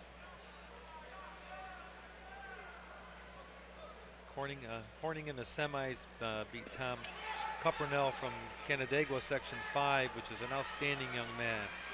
Well, Sayers tried to roll through there to come up on top, and Horning says, I know all about that rolling around on the mat stuff. Oh, nice reach across the far leg. He lost the arm, though, but nice reach across. This is going to be a battle to see who gets this takedown. Sayers is going to head for the out of bounds. Is he going to make it? He might not make it. He's got a wizard in and he's standing up. That's an interesting position there. 2 takedown. They roll off the mat. He stepped out of the bounds on the far side away from us. All he do is drag that toe and he chose not to drag it. He chose not to drag that toe. That was a shame because he had the takedown there, but he let his knee go out of bounds and his ankle. You have to keep some part of that body in bounds. This was a nice little shot here by Sayers. No, I'm sorry. Nice little counter by Sayers after Horning's shot, but Horning did a great job just coming right back. He comes back and counter. He got his 1 point escape. You see how Sayers just says, I'm going to let him go there because I know I'm going to be in trouble. Now Horning's going to ride him for a while if he can. No, he can't hold him. Now the score is tied, 5-5.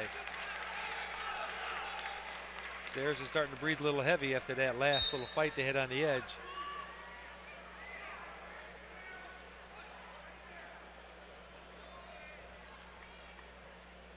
Stephen Sayers getting to the finals in the semis. He had a tough 3-1 fight over Adam Molino from Section 8. So they both had a tough road getting here, but they deserve to be here. Nice shot. And the crowd didn't like that preliminary call of 2 a little bit. I can't quite see because Sayre goes up 7-5. Dan Barber's in my way here. He won't move over here. The assistant official. Sayers is going to ride him for a while. Horning said, time to get out of bounds and to start over again, get my head going together. Sayre, also a fine football player, is going to head to Sacred Heart on a football scholarship. Yeah, I saw that, 145 pounds. All Long Island. You better be real fast in that defensive backfield. Yeah, free safety. Of course, 145 now, but he doesn't weigh there in football season.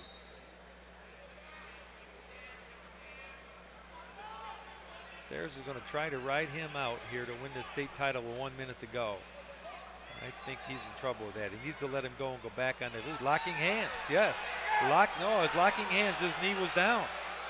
His knees were down. I think Roger Overend had the right call. Then he changed his mind. There he is, locking hands again, but his knees are on the mat right there. His knees, the same call, same situation. That should be 2 points. He made the right call the first time. Just because they're facing each other and his knees are down.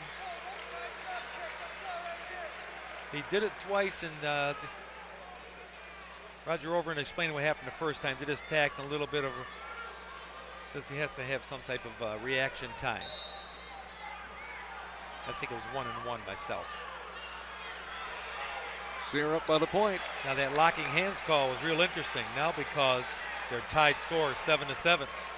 That's a big locking hands call.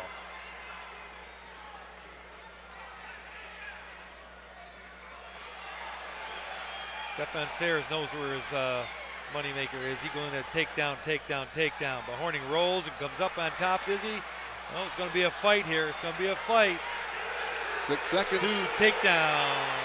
Section 11 is going to win their 4th state title. Stefan Sayre captures the 145-pound championship, 9-7.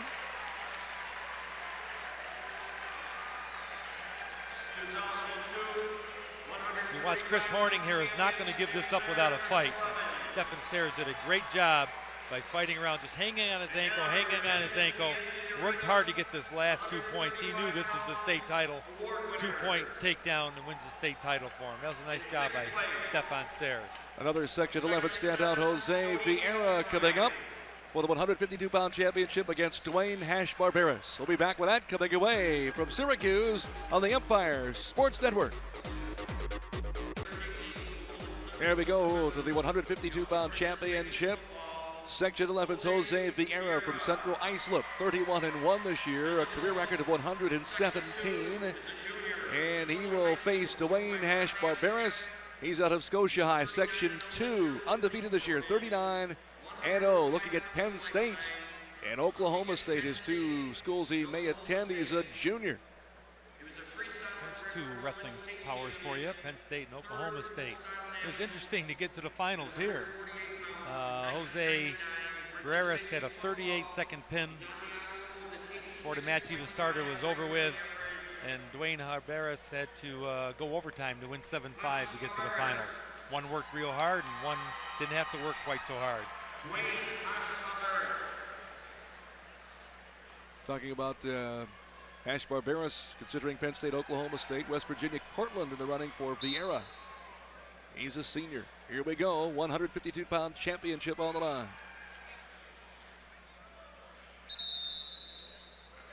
Section 11 young man comes right out and sets the tempo right away.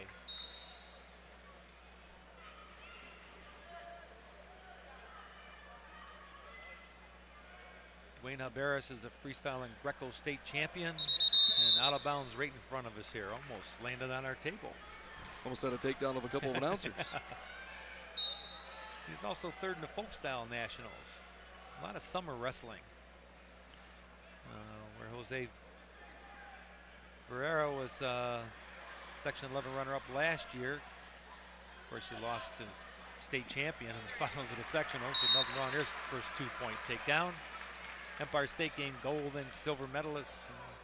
He's a football player also. Both Empire State Games, freestyle and Greco, both of them. If you listen at home, summertime's the answer if you want to be in this state finals. You have to do it. We mention it every year. We see their profile sheets every year of where they've been. Now the score is 2-1. Guerrero basically just let him go again so they get back on the feet. Looked like they were dancing there for a second. So Vieira up by the point, 2-1.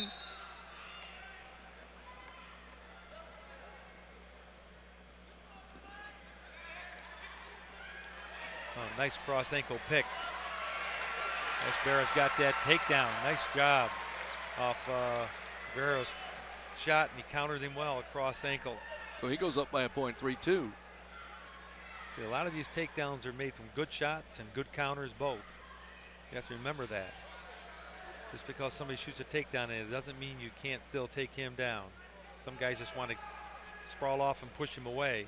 But on the way out, you can counter well and you can score it. If you don't score, it makes the guy hesitant to shoot again. 24 seconds to go in the period. With Dwayne Alvarez winning 3-2. Now a little jump there. Bottom man. Caution for stalling. You get that free caution. You get another one. There's 2 cautions you get. The third one to cost you a point though.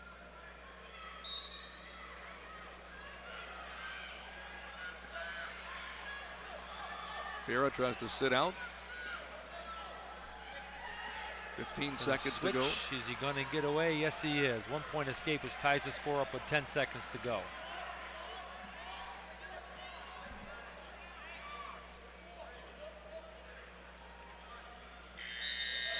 Oh, he was watching the clock, and first didn't see the clock. Head to the second period, tied at 3. Picked him up high in the air, got him back down to get better position. And he's going to pick him up again and travel again. Travel. The 2 points out on the edge of the mat. And just let him go again. Now the score is 4-3 in favor of Dwayne Alvarez.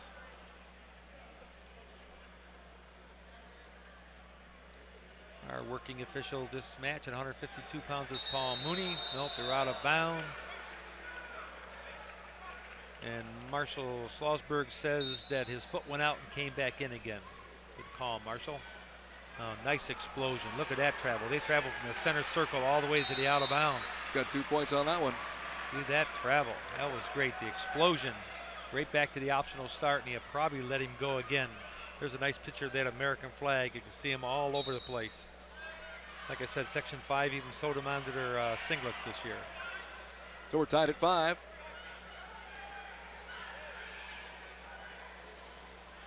Alvarez is trying to pick up the tempo a little bit here, trying to get into the action because Guerrero just keeps taking him down.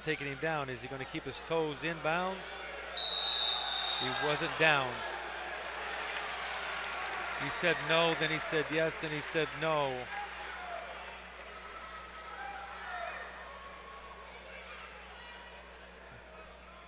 They're checking the score to make sure it is a takedown to make it 7.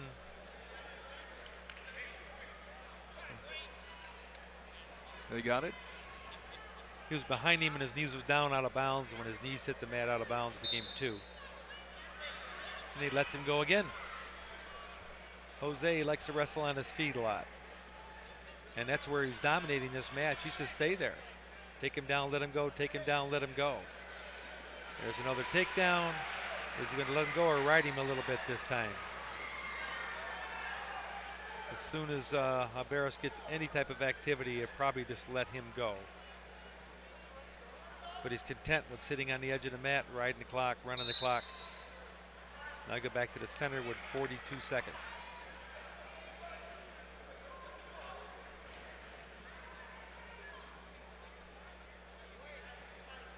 He's going to try to ride him out this period to see if he can keep the score 3 points in his favor instead of giving him the 1 point escape.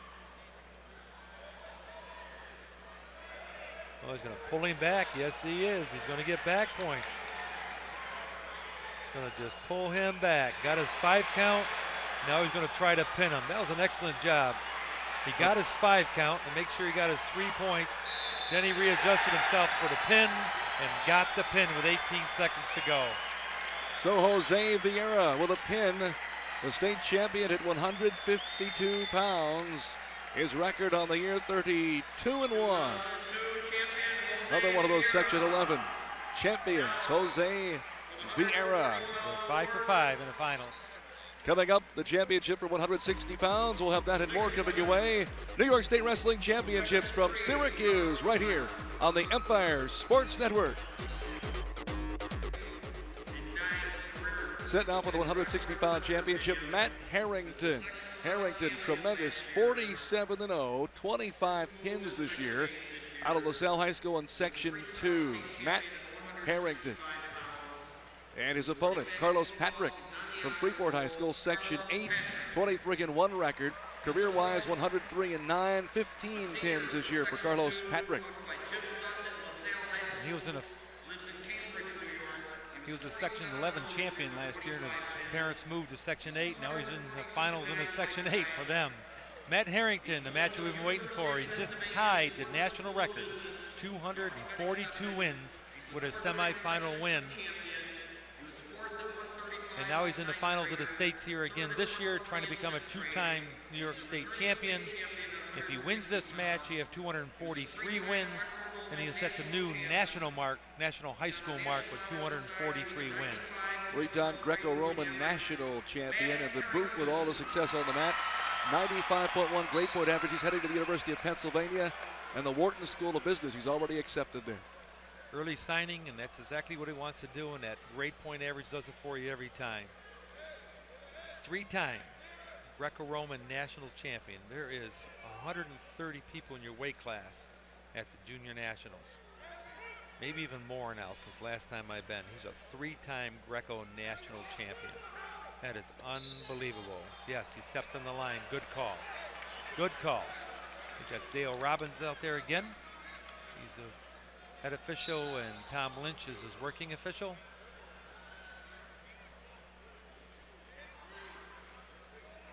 First period, we're scoreless. And there's a nice little knee pick inside high crotch type of thing. 2-point takedown. He won his last match 23-9. Take him down, let him go, take him down, let him go. This time it looks like he says, well, if I want to win the MVP, maybe I ought to pin him if I can. And there's a bar, he's trying to run him over. And Carlos Patrick says, I'm not going to go over that easily here. You're going to have to work for this. Scores 2-0 in favor of Harrington. And we have blood time. Harrington, returning state champ at 160 and out of LaSalle High School. We got blood time here in the corner. The significant here is 242 wins. We're going to watch the replay now of his takedown. Little chop on the head made Carlos Patrick come down. On the way back out, cross knee pick. J.R. Roberts did that a couple times and won him a state title. That's a nice move. My 125-pounder this year made a living off that cross knee pick. Now we're back to live action again. I was saying Harrington, if he wins his 243 wins, is unbelievable. If you get 100 wins in your high school, you've had a great career. 150 and so on, you can get in the record book somewhere in some of the sections. But 243 is astronomical. That's why it's a national record. I think more important than that is his 3-time Greco-Roman national champ. That's just phenomenal. Right now, Harrington on top, 2-0, and continues to have the advantage. These two have wrestled before in the summertime in the freestyle wrestling. We mentioned that again. where Patrick was a freestyle state champion at 165 pounds. And they wrestled each other in the summer. I'm not sure who won that. But he had a technical fall and won 5 minutes. I can't understand the graphic on the bottom of our paper here a little bit.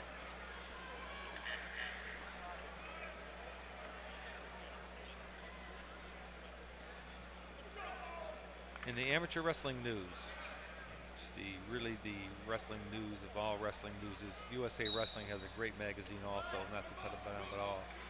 Harrington is the only New York State kid that is ranked in the top 10 in the nation. He's ranked #1 in the country at this weight class.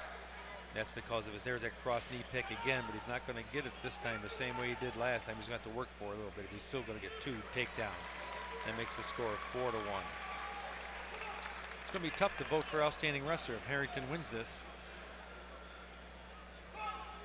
Troy Nicholson is a two-time state champion from Section 4 to 103 pounds. J.R. Robertson, that unbelievable 119-pound weight class with all those potentials in that, 2-time state champ. And Matt Harrington, if he wins this match, he'll set the national record of 243 wins, and he can very easily be the outstanding wrestler also. It's going to be tough on the coaches to vote for this one. There's 1:15 left. Harrington's going to let him go to make the score 4-3 and go right back in on the attack again.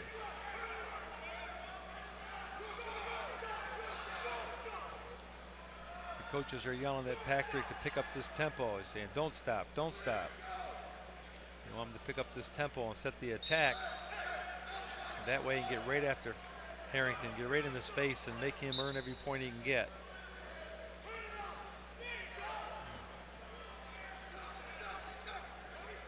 .50 seconds left. Harrington still on top. So a little bit of offensive move there by Patrick now.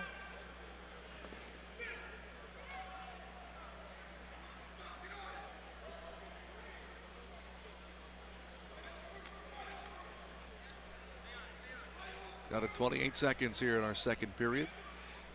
Takedown here by Matt Harrington would be interesting. I'm sorry, by Carlos Patrick. Tied that score up at 4-4. 15 seconds to go in the second period. Harrington tried that cross knee pick again, but didn't make it this time.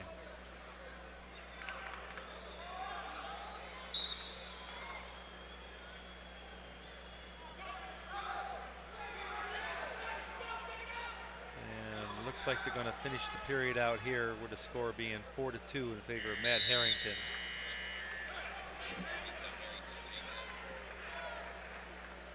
He does this cross knee pick well. See him grab that knee and watch him travel right there. Didn't quite do it the same way he did the first period, but he still controlled the knee to bring Patrick down to his butt and turn around to get the takedown. Carlos Patrick let him go, so now the score is 5-4 in favor of Matt Harrington from LaSalle High School.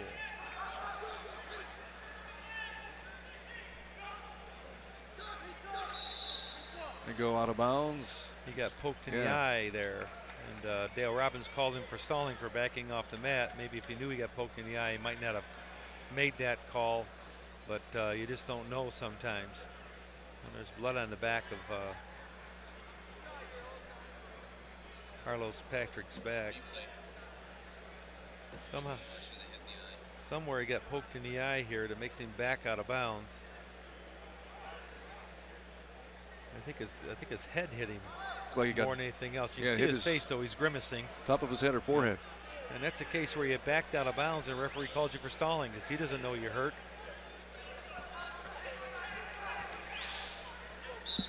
Third period, minute 40 left. Harrington up. There's that cross knee pick again.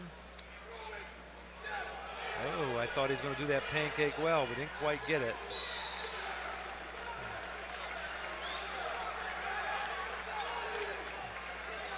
That little flurry there, I picked up Carlos Patrick's adrenaline a little bit.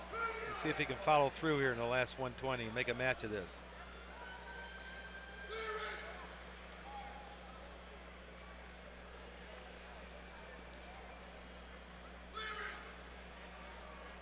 Whalen, his coach over there, just yelling at him, trying to get him inspired to make more movement. Trying to get him just a little extra adrenaline here for the final minute and 10 seconds.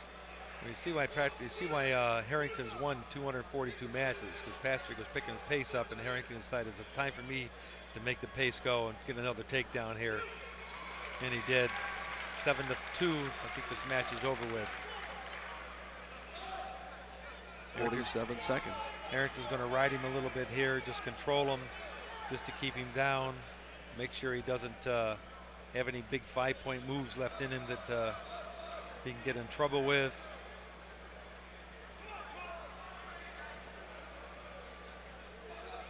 And they're just going to finish this match out, it looks like. Second warning for stalling against Patrick. One more point for Harrington, makes the score 8-2 with 15 seconds to go in the match. What a future for Harrington, too. Heading to the University of Pennsylvania, Wharton School of Business. A nice inside trip by Patrick, didn't quite make it. And the final score will be an 8-2. A new record set by Matt Harrington. Most victories ever in a high school career, 243. National high school record, folks. You're witnessing that. Excellent job. They're giving them a standing ovation here in the auditorium. Standing ovation. They all know. They all know a national record is in front of their eyes. Great tribute to a great young man. And his record this year, 48-0. University of Pennsylvania getting quite a young man. Here's singling number 1. Nice little back flip. I didn't see that. He didn't quite make it, so he did a forward roll out of it too. And he gets a standing ovation from the crowd here in Syracuse. Well, with that standing ovation, you think he's the MVP? Pretty tough to vote against him right now, huh? Coming up, more wrestling action. We'll go to the 171-pound championship. When we return, you're tuned to the High School Wrestling Championships from Syracuse on Empire. And time now for the 171-pound championship. Greg Lawrence out of Section 8, opposing Ben Harrington-Keene from Corning High School and Section 4, as they're set to go at it here at the 171-pound level. Lawrence, 39-0 this year, out of Nassau County, Section 8. And Ben Harrington-Keene, 41-1. Career-wise, 117-37, considering think of the university or the University of Buffalo to continue his wrestling career. This could be a good matchup. Lawrence he's ranked number 1 in the state. Harrington-Keene is ranked 3rd in the state. This could be an interesting match how they go here. They both had to fight a little bit in the semis to get here. With Lawrence winning 4-1 and Harrington-Keene winning 11-6. Lawrence already deciding he'll head to Maryland on a scholarship.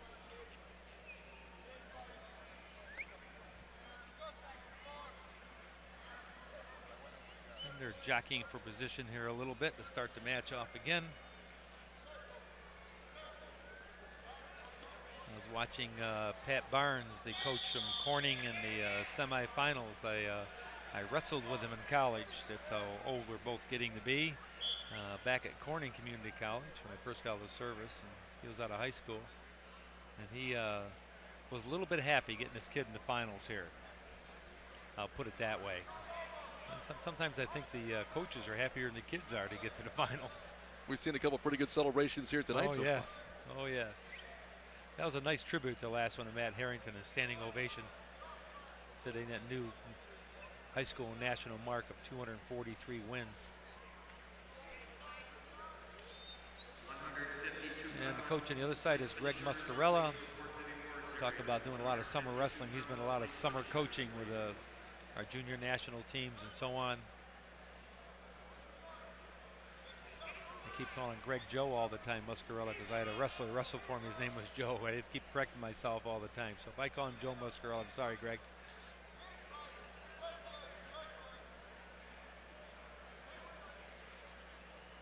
And again, you can see that Ben Harrington-Keene was a gold and silver medalist in the Empire Games last year. Summer wrestling again keeps popping up. Lawrence was second in the state last year, lost in the state finals here. Lawrence also a good football player, middle linebacker, all conference. Light guys are on the cross-country team, and the heavy guys are on the football team. And they really do that to keep activity, becoming an athlete. That's what I call it. I guess we talked our way through that first period of just jockling. Nobody made any shots. 0-0.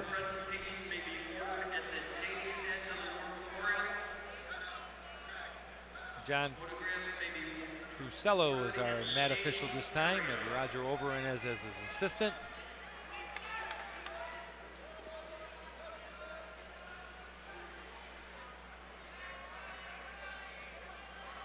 And they'll go out of bounds and they'll come back to the center. And Lawrence is running back to keep his adrenaline going, and Harrington Kane kind of walks back to get set and keep his mind together.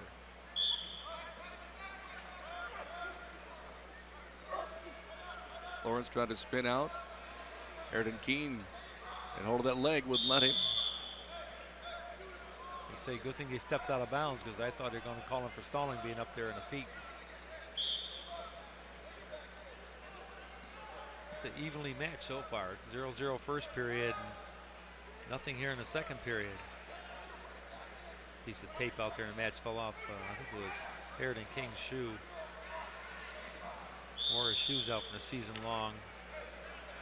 Mr. Overend is going to pick it up and disregard it off the mat. There's a good picture of Harrington King.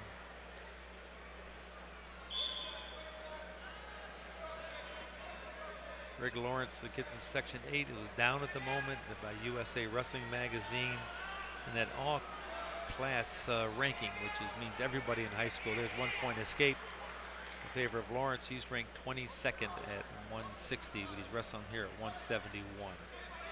That's because he was a state runner-up last year. In a nice single leg high outside single. Kane locked up in the, trying to do a crotch throw here to like a freestyle wise to get him up and over to get his leg cleared out. Maybe he can take down. They probably end up going to stalemate. Looks like that's what they're working towards.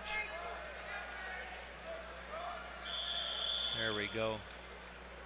John Trusello, our mat official, says stalemate, back up on the feet. 32 seconds to go, first period.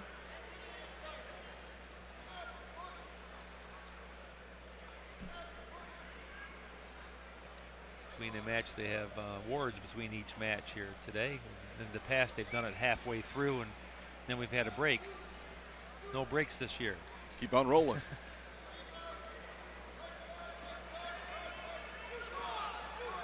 And a single leg takedown, little fight here. We're coming out 4 seconds. I don't think we're going to get any points here. No, we're not. That means that is the Corning's young man choice, and obviously he's going to choose down. There's a nice picture of Greg Lawrence there, looking at his coach, Craig Muscarella.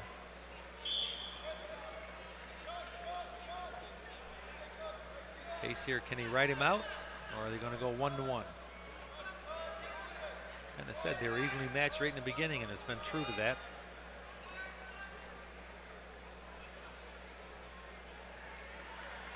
There's our 1 point escape. So he ties it.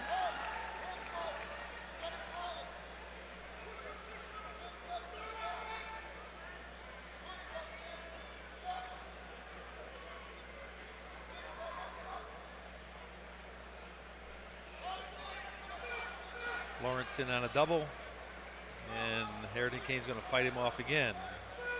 Oh, Lawrence came around behind, got that 2 points. That could be the difference. This match could be over the way the first 2 periods went, but that might inspire them both to pick up the pace a little bit. Now the score is 3-2.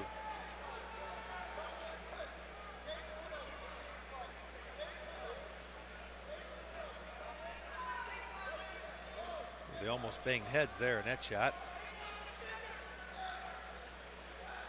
It's not a good sign there. Lawrence looked up at the clocks. The referees see that. When you look up at the clock, they always call you for stalling. Is he going to get another? Just nope. Okay. Harrington King had his leg tied up there. I thought he was going to come around behind again and get another takedown. 30 seconds to go.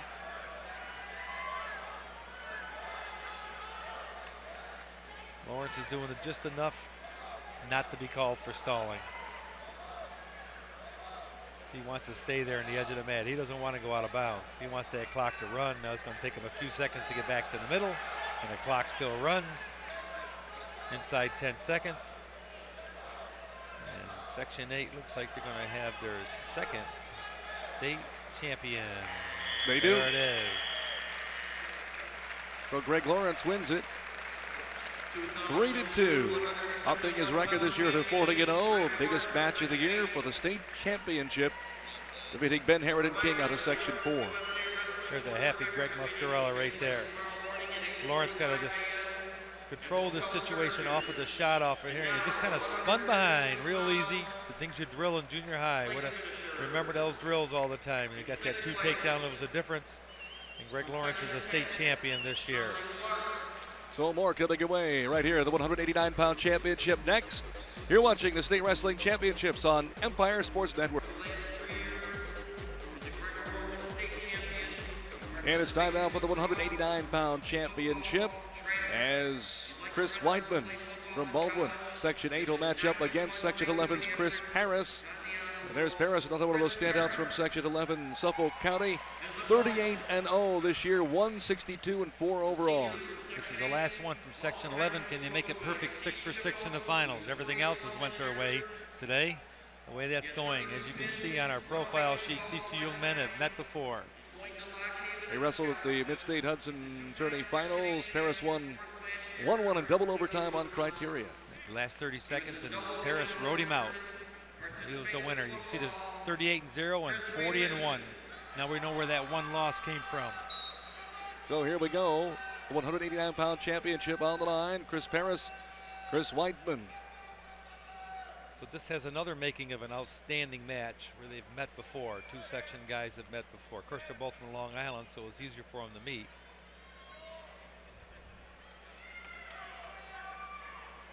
Weidman from Section 8. Chris Weidman, he is in the USA Wrestling Magazine and his best seniors. He's 20th as a senior ranking in the country at 171 pounds, and he's wrestling now at 189.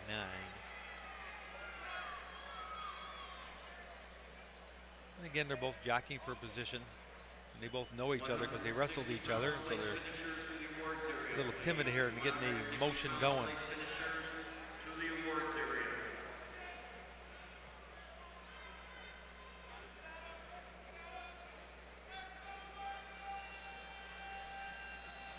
Minute to go here in our first period. Paris getting to the finals had a 9-5 win over Ryan Feltz of Section 6, and Weidman had a 12-4 win over Wayne Foster from Section 3 to get to the finals. Over in the Section 8 corner there of Chris Weidman is Steve Shippos. This is Steve Shippos' last year of coaching. He's going to retire at the end of this year.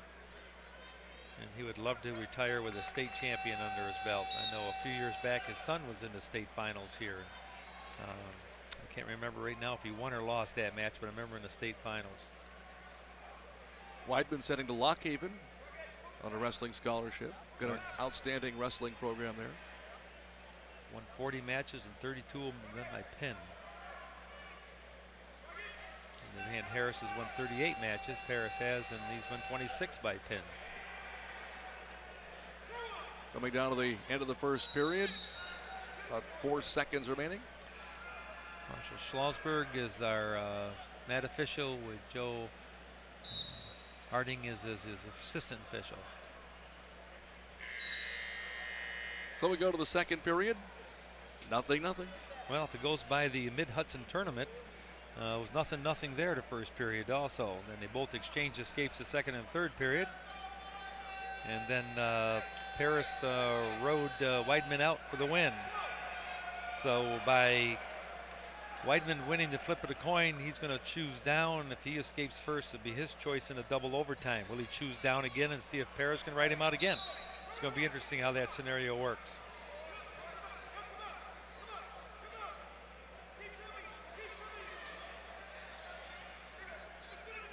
going to get out. Yes, he did. Chris Wiseman, the first one to score.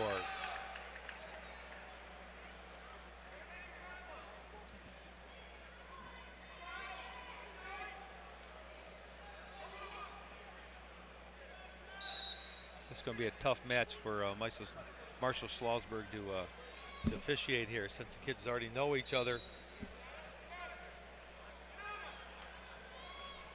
They're both working hard, but they're not going anywhere. They're both afraid of making the mistake.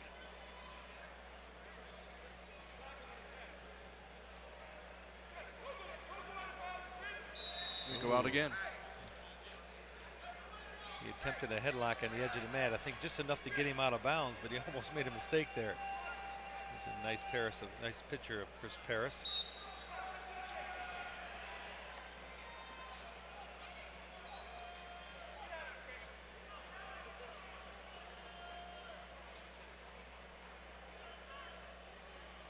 It's one of those matches that's tough to talk about. Crowd's trying to inspire him to get him going too. Halfway through the second period, still 1-0 Weidman.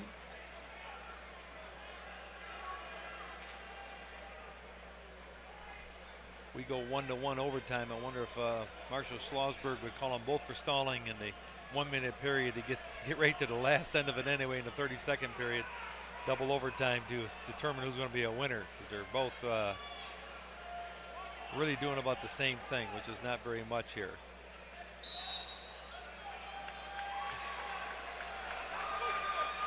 Warning red. Chris Paris warning stalling. And every time Weidman does lock him up, Paris does have a tendency to go to the out of bounds. That's why Mr. Salzberg decided to call him for stalling. When he was over on the right-hand side, Schippels was talking to the official's ear. When he shifted over to the left-hand side from our standpoint, Brian Uvina was talking to the official's ear also, trying to both defend their kids here. This is at blood time, so therefore the coaches can coach in the corner, where injury time they cannot. So you see that they're trying to get the blood taken care of and off of him, while Coach Schippels is coaching him in the corner. 5 seconds to go in our second period. Only 1 point scored so far. That warning for stalling is a big warning also. You got to remember that. 5 seconds to go in this period.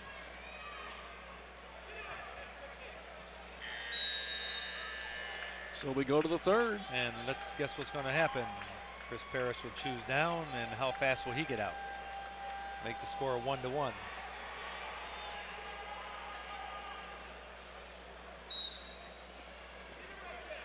Sometimes your semifinal matches are your best ones because they want to get to the finals. Then they freeze up a little bit because they want to be a state champion so bad they forget that they go out there to wrestle to win. I think they're going out there to wrestle not to lose. That's a big attitude change. Oh, there's a surprise for us. The score is 1-1. Mid-Hudson tournament finals come back to mind here.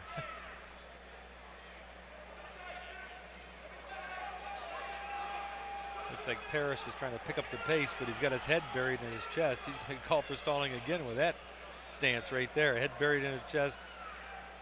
Collar ties up, control, and leaning. Look like two linemen going at it, you know.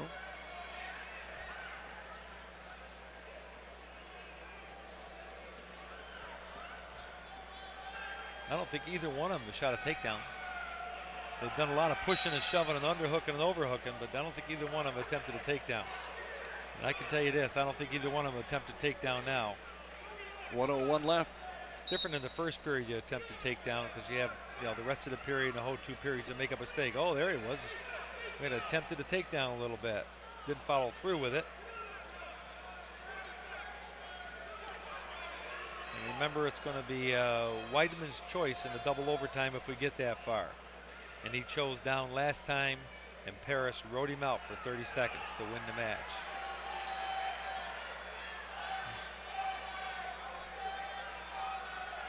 Half a minute. Paris does need to pick up the pace here. The crowd's yelling stalling, and I think it's absolutely right. Both of them are stalling, but I think Paris is stalling more than Weidman is. But all Weidman's doing is getting that underhook and pushing and shoving, pushing and shoving. Closing seconds. By only calling one of them for stalling, you can't call them both for stalling in the overtime period. Otherwise, you have determined the match because of 1 point for stalling. So looks like they will go to the double overtime if there's no takedown in the sudden victory period. 1 minute in length. These two young men have made the referee's job very difficult. Very difficult. Section 8's Chris Weidman in the green. Section 11's Chris Paris. Minute of overtime.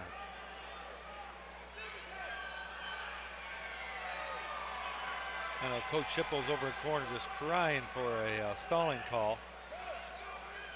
But you can't give the stalling call just as long as Paris doesn't go out of bounds. And just as but Weidman's not doing any shots. All he's doing is those under and overhooks and pushing and shoving. He's not shooting any takedowns. Half minute to go in overtime. I don't think the MVP would be picked out of this weight class.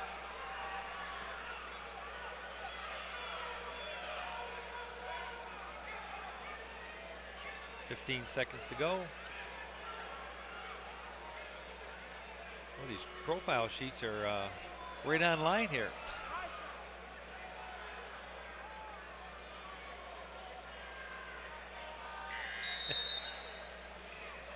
Double overtime.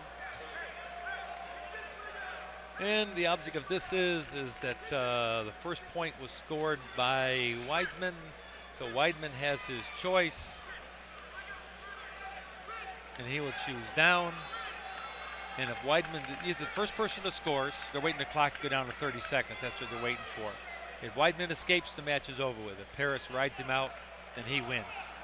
And it's really a good rule because it takes him away from the referees making a decision. Oh, he dropped right down on the ankle. You got to go stalemate real quick on those. Stalemate real quick. He's still on the ankle. He's still on the ankle. Oh, he's got a cradle now. Can he cradle him up and take him over? Yeah, no, he did not get it. 1 point escape. And Coach Schippels didn't even see it. He thought it was going to be back points, and he walked away in disgust. He walked away in disgust. He didn't even see his kid win the state title. He didn't even see it. He's got a smile on his face. Chris Weidman declared the champion at 189 pounds. Double overtime. Weidman's able to break free. I think Paris went too quick to the ankle here, but he had a nice cradle. If he just would have locked it up, he could have won the title right there. And right down. We're going to get to this cradle. There it is, the cradle. And he took him over a little bit quick. All he had to do was ride him out. And Weidman rolled through, and Paris let him go and won the state title. There we go. The 189 title goes to Chris Weidman from Baldwin in Section 8. More coming away from Syracuse in the state wrestling tournament after this on the Empire Sports Network. Eric, let's take a look as Jim Nelson going now for the championship at 2:15 here in the semifinals at a close call. He won this match 3-1 in overtime. Here's Coach Sternau watching the action. This is Coach Sternau's last year that's going to be coaching in high school. Nice double leg takedown, nice travel to win the match 3-1. That was the takedown that got him in the finals. So Jim Nelson from Southwestern High, Section 6, a senior. He puts a record of 44-2 on the line, career-wise 111-25, as he represents Section 6 at the 215-pound level. Opposing him from Section 5, Mike Patterson from Ontario and Wayne High, 42-1 this year, 116-33. And so Patterson and Nelson going at it to win the 215-pound championship. And both of these young men have wrestled this year also. They met in the finals of the Sweet Home tournament in Section 6. It's a fairly large tournament. It's a good tournament with Patterson coming out with the victory of 13-10 score. So these two young men have known each other. I'd say that Nelson won 3-1 in overtime, but Patterson didn't have an easy job of it either. He won 3-2 in the semifinals also. So both matches were very hotly contested. 215-pound championship. Here we go. As it's Mike Patterson and Jim Nelson. Mike Patterson is ranked 3rd in the state, and Jim Nelson was ranked 9th in the state to get to the finals. That's quite a ways from 9th up to the finals. I know these two coaches very well. Scott Fleshlog is from Section 6 originally. He's been at Wayne for a number of years now.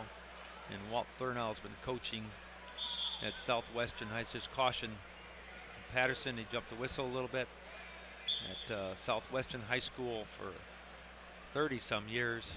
I don't want to tell him the exact number, give him his age away here. But this is his last year, and he's going on to start Jamestown's community program, start all over again. They're adding wrestling again, Jamestown is. So Walt said to me before he got on to come on the air here, he says, "Be nice to me now, Eric."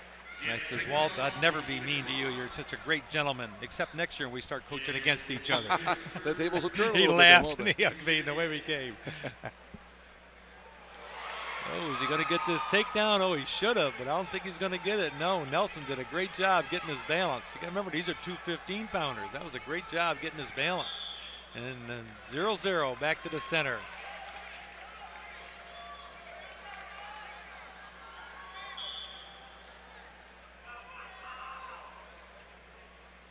Nelson wants to go on to be a football player. First team All-Western New York and first team All-State. Considering Penn State. Well, a lot of linebackers come from Penn State in the pros, so a lot of that's great his ones. objectives here. Absolutely.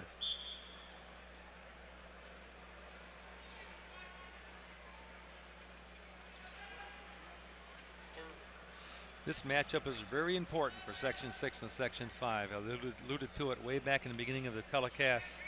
With Section 6 winning 2 titles, they have caught up and passed Section 5. Section 6 now has 151 points, if I've done my math right. And Section 5 has not won a finalist yet, and so therefore they stayed at 150, so Section 6 is in front of them.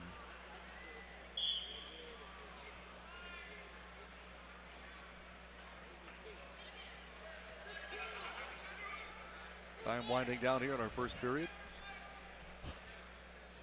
And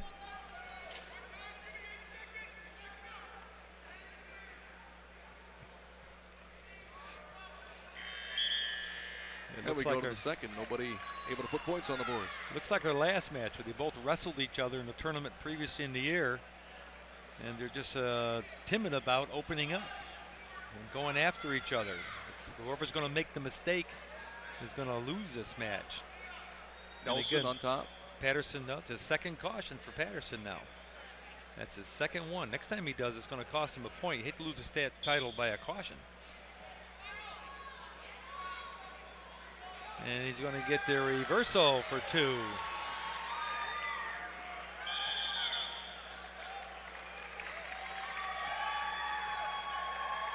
That's going to put Nelson down and Patterson on top. It's going to go optional start. And he's going to let him go. Ooh, he lost his balance down there. Yeah. Tripped over a piece of lint out there or something. I'm not sure what it was. He just lost his balance. Makes the score 2-1. And our young man across from this has been a long evening. I think he's fallen asleep. Still says 2-0, but the other two got 1 up there.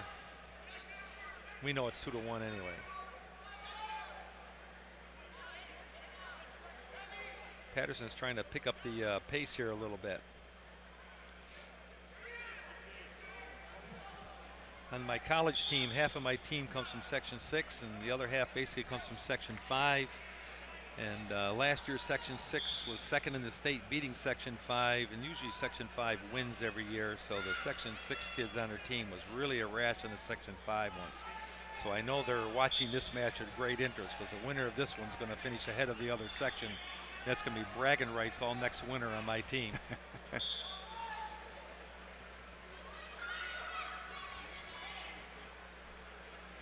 Patterson up by 1. Minute to go, our second period. 215-pound championship. Nelson took a shot. He's got more activity than the last match already. There's been two attempted takedowns.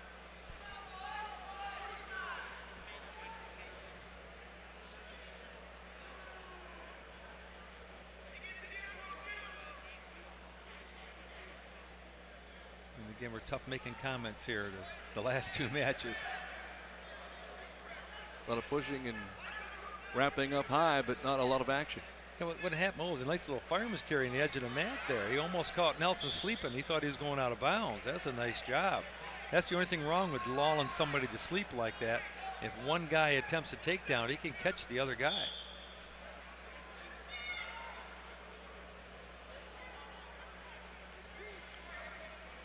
Mat official for this one is Dan Barber, and Wayne Carl is his assistant. And we're inside 5 seconds now.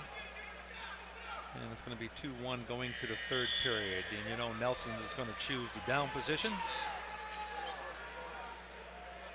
Here's the reversal from the second period. When Patterson was down, did a little switch, caught Nelson's off balance and came around behind for 2.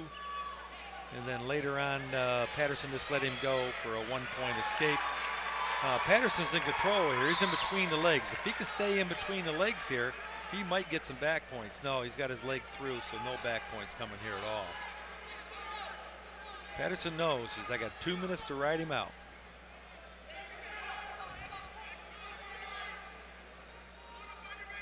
Patterson up 4-2.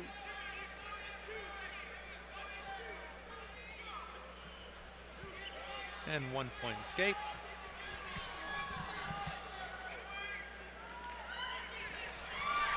Is he going to get this takedown? I think Nelson's going to get this takedown. It's going to make the score 5-3. Patterson's got a hold of the leg. And he's hanging on real tight. Nelson needs to pick the pace up or they'll go stalemate. He needs to do some movement.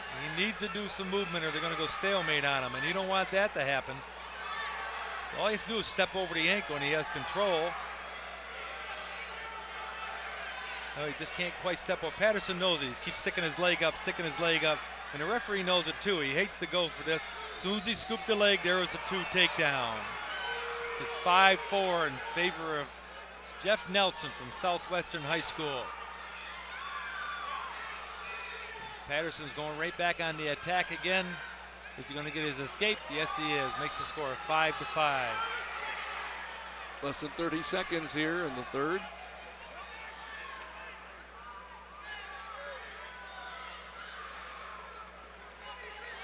And on another double, he got that 1 takedown that built his confidence up. He's going to get another takedown with 15 seconds to go.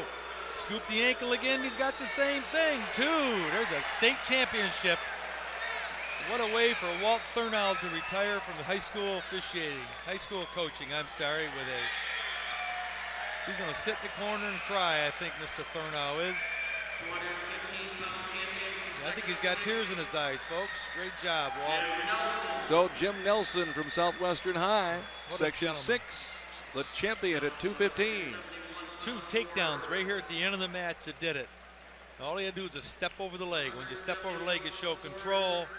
And there's the last takedown that iced it up to win the state title for Southwestern. And the celebration continues with Jim Nelson, the representative from Section 6, the champion at 215 pounds. We'll return with more coming away. The New York State Wrestling Championships here in Syracuse. Back after this on the Empire Sports Network.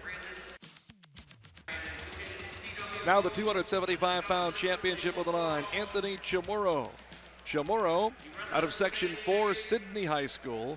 A record hit 28-1 this year, career 17, make that 70-10 for Anthony Chamorro. Charles McCullough, his opponent from Glen Cove, Section 8, unbeaten this year, 24-0. He's set to go to CW Post to play football with a scholarship.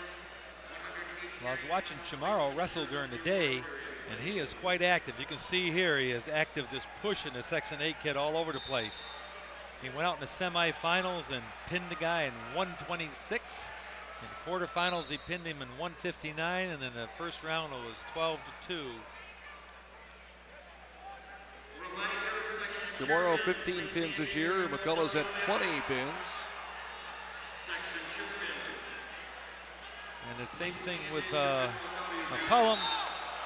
He won 15-5 in the semis, but he had 2 pins in 137 and 111. Oh, they're both crowds trying to psych them both up here.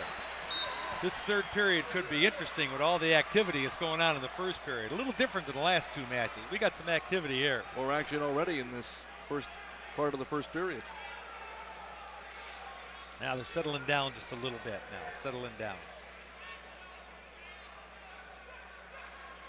Anthony Chamorro is in a nice double, almost got him. They said he has an explosive double leg takedown. That's great for a big man.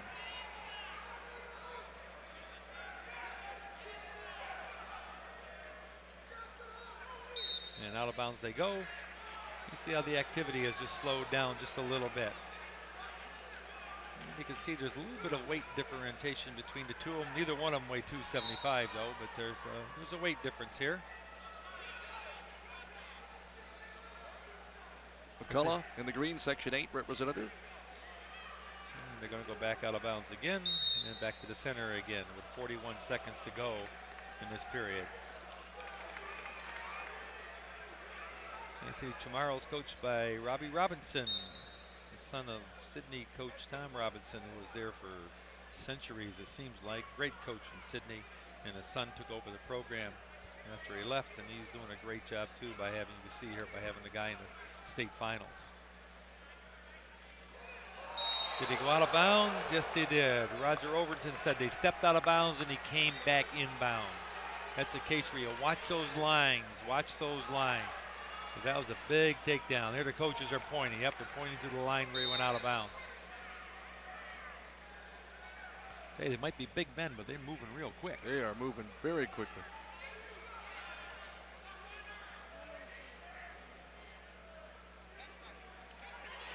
It's a single leg takedown instead of his patent double he does. He's got his uniform tied up in there. Yep, nothing out of bounds. And second. Couple of good scoring chances, but nobody's put points on the board yet. So nice step by McCullough. Yep, he did step out of bounds. Okay, yes, they push each other around there. I thought that was a 10. Oh, that's what he's trying to get him psyched up in the first period. 275-pound championship up for grabs. Anthony Chamorro, Section 4. Charles McCullough, Section 8. Chamorro wanted to go optional start and just let him go, and his coaches said no, try to ride him out. Score is 0-0. So now he let him go anyway, so the score now is 1-0 in favor of McCullough. Even though it's the same matches as the last two, it's been much more activity. It's much more pleasant on the fans. We lost a few people now that heavyweight is rolling here, but this place was full. Another great couple of days of wrestling. Jam-packed crowds here at the Syracuse War Memorial. Well, we didn't have any snow this year. That helps. Boy, it's been a mild winter, hasn't it? Incredible winter. A reminder, section chairman, turn your keys into the head table. Anthony Chamorro needs to stay off the edge over there. Roger Overton will call him for stalling if he keeps going to the edge. He has a singlet underneath his singlet. I know that they don't like that either. I don't know what do you have? Why he has 2 singlets on there. I bet you he's got his Sydney signal on underneath for good luck. Probably wore it all year long. Says I'm not taking it off. He probably wore that Sydney one underneath the Section 4 one. That's why he has 2 singlets on. Says I can't win without my good luck singlet. That's right. Yep. So he's put them both on. These big guys are amazingly quick, aren't they? Oh, they're agile. Very agile. A lot of those football players come out for wrestling, and that's what every football player should, is go out for wrestling. What do they do? Defensive tackles. They just, explode through to a 2-leg, double-leg takedown for, running back coming through the hole, whatever, and agile and movement and body awareness. A lot of these football coaches want them to lift weights all winter. There's that double-leg explosion. But didn't quite get it again. He's going to hang in there in that single leg, though. He's going to travel all over the mat. He's going to get this takedown. This could be the tournament here. Nope. Out of bounds they go. McCullough just can't be taken off his feet. He's a big man. Now we have blood time. Landed pretty hard over there on the mat. Chamorro ended up hitting his forehead on the mat. He has a nice double leg takedown here. He just can't quite finish it. He's done it twice now. See Robbie Robinson trying to pick his blood. Then he shifted, here's a double, and he shifted off to a single. Look at the balance on McCullum. Look at the balance on him. Holding that balance, holding that balance. A big man holding his balance like that. You see where Chamorro went down and landed face first on the mat there. Like I said, that ice surface under that mat's a little harder than it should be. So therefore, he got a little mat burn down there. He's getting the blood off the forehead.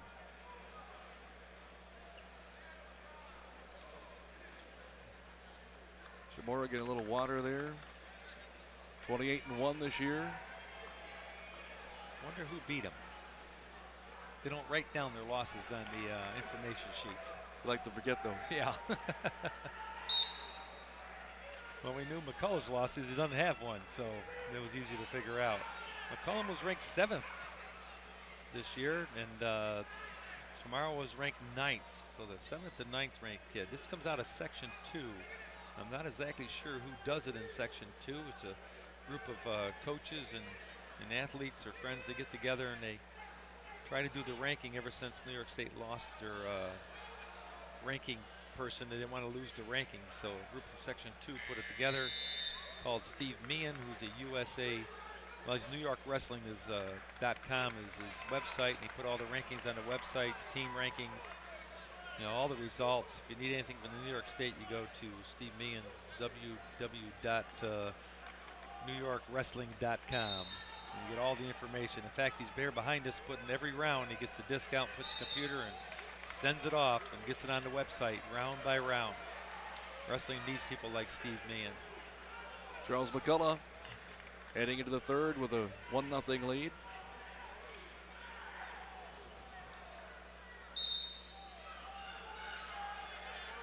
Oh, he stopped just before he went out. That was a nice job. Brought him down. Now Chamorro's got to regroup himself to get back up to his feet again. That was a nice job by a big man.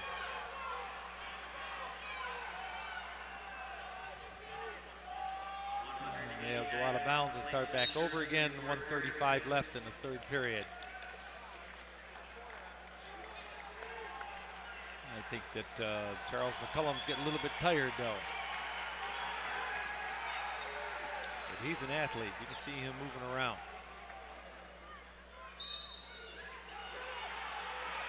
And they're going to go out of bounds again. No, he faced him before they went out of bounds.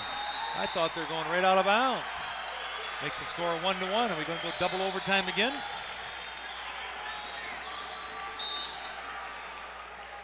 Minute and a half left here in our third period. Like I said, this is the same as the last two matches, but this one's much more entertaining. See these big guys like this move, they're agile, and they're just plain athletes. That's what they are. Just when you think Chamorro's going to be able to do something, McCullough just refuses to budge at all. He's great sense of balance for a big man. Awfully tough to get off his feet. Chamorro has great explosion, and McCullum has great balance for a big man. So they're pretty well evenly matched. Where McCullum's doing all the, Chamorro's doing all the shots of the takedowns, but McCullum is not giving ground. Not giving ground. CW Post going to get a great athlete in what a the football player program. he can make. Yep.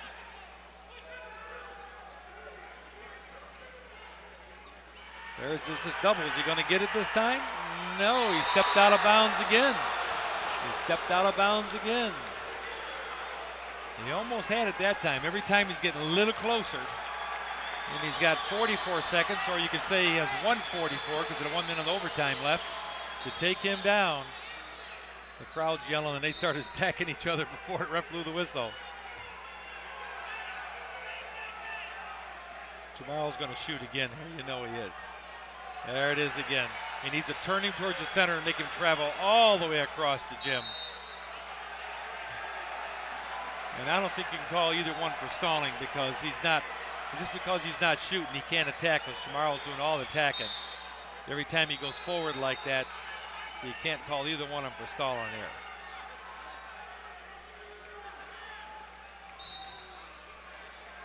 Most of the time you see these heavyweights, they're out of shape so much because they don't run so much. But these two are athletes. That's what's great. They're big. Oh, a little knee pick here. Little knee pick. And is he going to get it? No, he's not. He landed and got right back up. Most people land and stay there, but he got his balance back up again. They both had almost a one. They turned the tables on each other. Similar situation the other way a little while back. 1-1. Now we're inside 10 seconds. This will go overtime.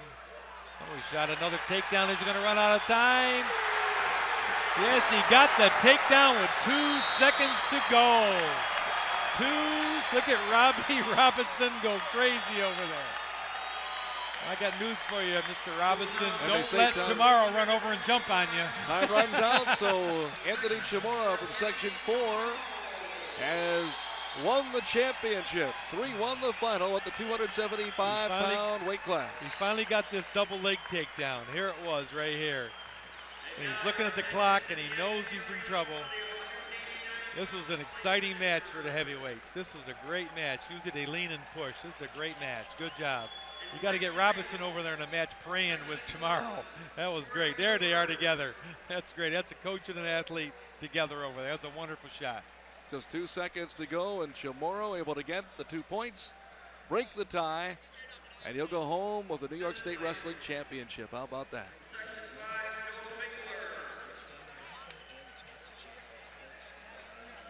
Coming up, we'll be back to chat with the outstanding wrestler, J.R. Roberts, Ryan Neel, and more from the Syracuse War Memorial. You're tuned to the New York State Wrestling Championships right here on the Empire Sports Network.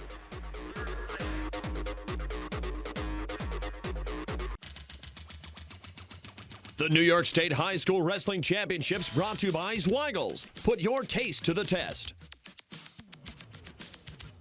And welcome back to the Syracuse War Memorial as we wrap up our coverage at Empire of the New York State Wrestling Championships. Standing by with our most outstanding wrestler, here's Erie Knuutila.